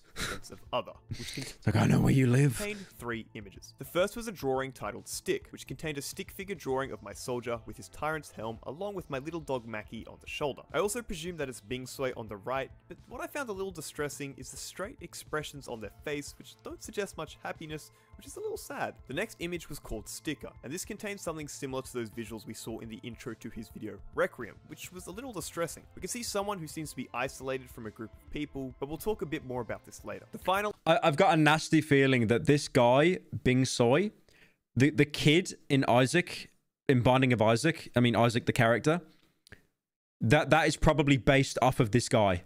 and his home life. The image in the folder was called Stickist, which seems to be an MS Paint drawing of someone approaching a house in the woods. I'm not sure how to interpret this, and the only thing I could really recognize was a TF logo in the window. Thank you, so Sapphire, if for you have joining. any ideas as to what this may mean, be sure to leave it in the comments. I will admit that folder was quite cryptic, and I'm still not fully sure how to interpret it, but the most important stuff for us is in the folder named Main Images, in which Bingsway has not written his answers out to my questions, but instead drawn them. We can start with question 1, which was what compels you to play the game like you do, and here was his response. The first image, which depicts someone pouring a liquid into a glass, we deciphered to mean experimentation, which confirms our belief that Bingsway likes to push boundaries with the strategies he uses. The second image depicts a little astronaut on the moon with a flag, which we believe to mean a sense of accomplishment. Maybe Bingsway wants to be the first person to popularize these strategies and make them more well known. The one thing we weren't sure about was what looked to be— I really wish I had people this mentally unstable in my community, man.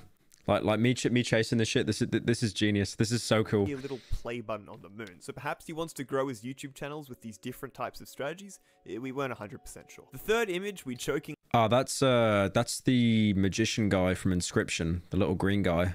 Deciphered as genuine insanity with the eyes. We didn't realize it at the time, but as famous YouTuber It's Feckin' Raw from YouTube channel It's Feckin' Raw told us, is that this was a drawing of a character from the game. Yeah. Now I'm not going to act like I've ever played it. So he's reused sure that. What that symbolizes. The fourth That's image interesting. seemed pretty obvious. So again, if he's part of the Inscription fan base, he's doubly insane. Like he needs to be locked up and looked at. And we think this means Bingsway wants to level up his intelligence in game with what he can do. I mean, it's no surprise, but by doing all these wild strategies, Bingsway is definitely going to have a more broad knowledge of TF2 and how it works. And finally, the image I found most interesting was a little Bingsway on scales. It seems that he thinks that there is more negativity in the TF2 community, as symbolized by the broken heart weighing more, and Bingsway wants to use his wacky playstyle to bring more love and positivity to the community, which I think is really admirable. So, to answer why Bingsway plays the game so differently, it's because he likes to experiment, he wants to be the first to succeed with these strategies, he's insane. Kidding, I don't fully know about this one. He wants to level up his intelligence and— Okay, no, he is insane. He genuinely... Don't put JK.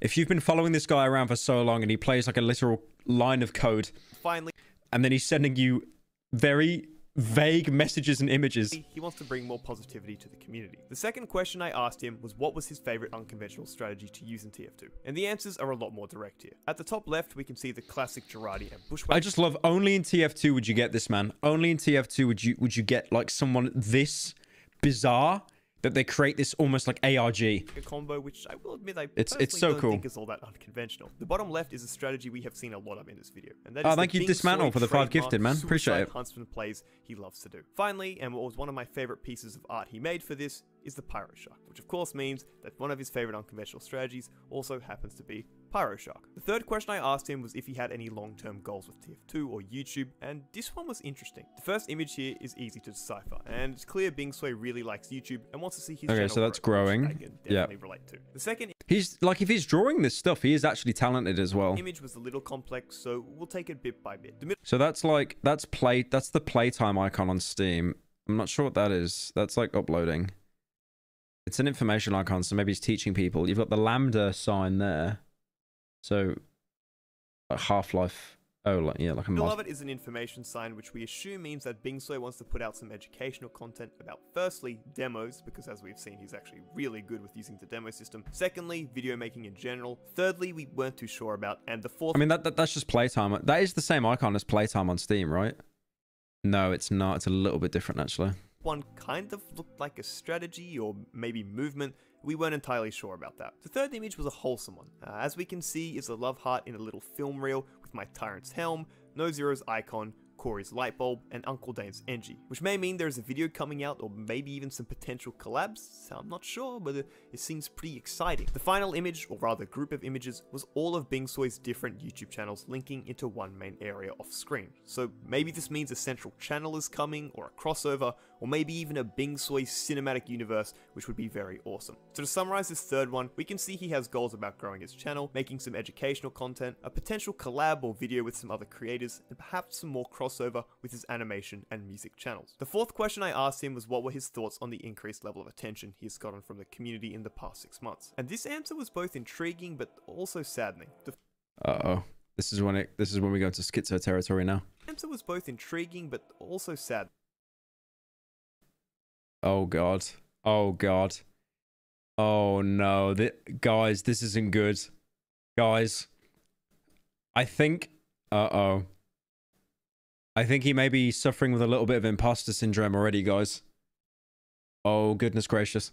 The first image relates back to one of his drawings in the first response, where he feels that the TF2 community has more negativity than positivity, and he wants to balance it out. Now after He's one of the people that wants it to be paid again, to kick all the free people up. this, it actually tells a bit of a story with the timeline of images, starting with Bing Sui on the left being found by myself, NoZero, and Corey. The attention from us, and I assume the wider community, prompted Bing Sui to blow the metaphorical dust and webs off his camera, or in this case, his YouTube channel, and started making videos again. We can see he did... He's actually really talented if he can make art like this. Like, I know it's basic pixel art, but the understanding and comprehension, this cool little drawing that's so cool. his Caber video, and was surprised by the amount of positive attention it received. This is nice. I like how they would just go, nice. of positive attention. Wait, no. Nice. This has led him to being surprised by all the people who recognize him in game, and has also made him a lot more stressed about making videos, as it's a time-consuming process, and don't worry Bing Sui, I definitely hear you on that one. Now in the next image, we can see that Bing Sui sees all this new attention as a double-edged sword, because he is grateful for it and having his work seen, but is also stressed out, which makes sense after gaining a lot of eyes on you so quickly. The next image I wasn't all too sure on, so I shall let investigator Sleepy and Corey give their live analysis. I think it's like, he's showing that he's going towards the future, and while the future is uncertain, he feels as though like he's avoided sadness or something similar. Yeah, because I know The way I see it is like, his journey has a lot of dead ends. Like, if he branches off to the wrong path, it's going to be a dead end. previously with TF2, he did quit for a bit. Yeah. Because of the community, so this like new approach might. And it's not even like that path has a question mark, so it's not even like that path is the right path, but it's like the one he's going down, I think. Because orange is meant to symbolize him as well, right? So maybe this is where he is currently, like he doesn't really know, but he knows that there's been like dead ends that he hasn't gone down. That's interesting. It's not, he doesn't know what it could be. It's not the negative community he's used to. The next image shows Bing Sui by himself around a group of people, showing that he feels isolated and disconnected from those around him who he... Okay, this is just everyone watching this stream. Chat, you can agree, right? This is just all of us. This is everyone watching this stream. This is me, this is you. It's like soft incel. Placed TF2 with, which is something that makes me sad. One thing I've wanted to avoid in this video is otherizing Bing Sui, which I get I can't completely avoid given the bizarre nature of how he plays the game, but it does break me a little that he feels this way about the community around him, and that's something I definitely want to fix. The final image shows this giant magnifying glass with an eye staring down on Bing Sui, which links back to the idea of the stress The amount of people saying yes in chat is actually so depressing. him and having everything he does watched. The final question I asked Bing Sui was if he had any advice to give the TF2 community, and it actually appears he doesn't. I found this interesting because he perceives there to be a lot of negativity in the community, but maybe he doesn't see it as his role to comment on and give advice to everyone about, as he may just see it as his own personal goal for him to do his best on to improve the state of things. The final two images in this folder was this cool bit of art from Bing Sui, where he features his new little logo for his Team Fortress stuff, and a little thank you, which I am honestly honored to receive. That's cute. I decided That's to make cute. this my desktop background because it looks really sick, and I am really thankful to have discovered Bing Sui, who's taken me on such a wild ride for the past half year. So that's everything. I didn't expect any of this, and I wrote a script as if he wouldn't respond, but to my surprise, we actually got some answers. I think the way Bing Sui plays TF2 is great, because it's easy to fall into these rigid playstyles we become accustomed to after many years of playing, and he breaks that entirely. Whilst I will admit that even sometimes I can't comprehend what he's trying to go for with his strategies, that doesn't really matter, because he's just a dude playing the game how he wants to, and picking up some video-worthy clips in the process. So look, to tie this all together, I want to give you the ending I wrote to this documentary, assuming Bing Sui wasn't going to respond, because I think it actually ties everything. Hang on, chat, I'm gonna piss 1 second.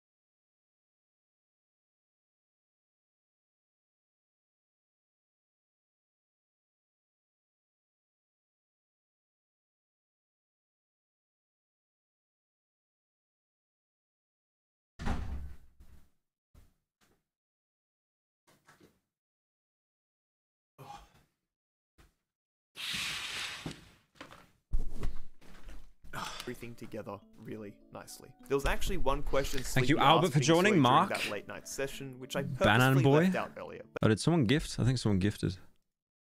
Ah, thank you, Shy Weez, for joining. But I do want you to hear Shy it. He asked Bing Soy, Weez. do you have any advice for other people? What's something you'd like to convey? To which Bing Soy responded, keep an open mind.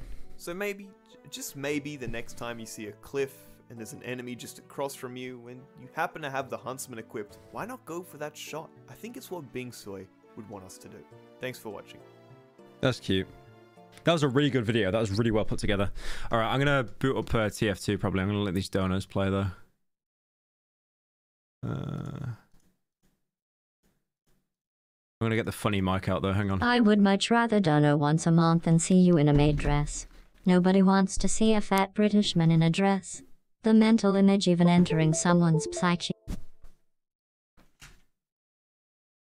The form of self-harm. A cat with syphilis wearing it would be preferred. Yo, you Mike up in TF2, come on, let's run it. Add me in Discord. Okay. The funny mic's coming out. Can't find a higher membership option on YouTube, so here you go. Love your content. I could probably do like one game. Have you ever? No, I actually haven't ever. Help me, please. Okay. Watch the new Gideon video about Twitch PLSSSSSS. There we go. Okay. We good? Okay. Well, let me get Hi Pyro, thank you for streaming on my 17th birthday and making it more special. I've been watching your videos for a while and can't get enough of it. Keep up the good work. Oh, shit.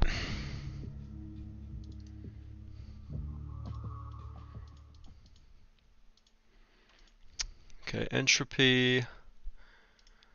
Just waiting for Half-Life to boot up now. Okay. There we go. Okay.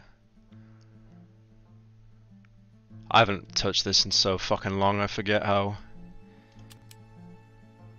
Loadout not available. What? Couldn't connect to the item server? What? Okay, great. Literally can't even... Oh no, I got my shit. Okay. Yep.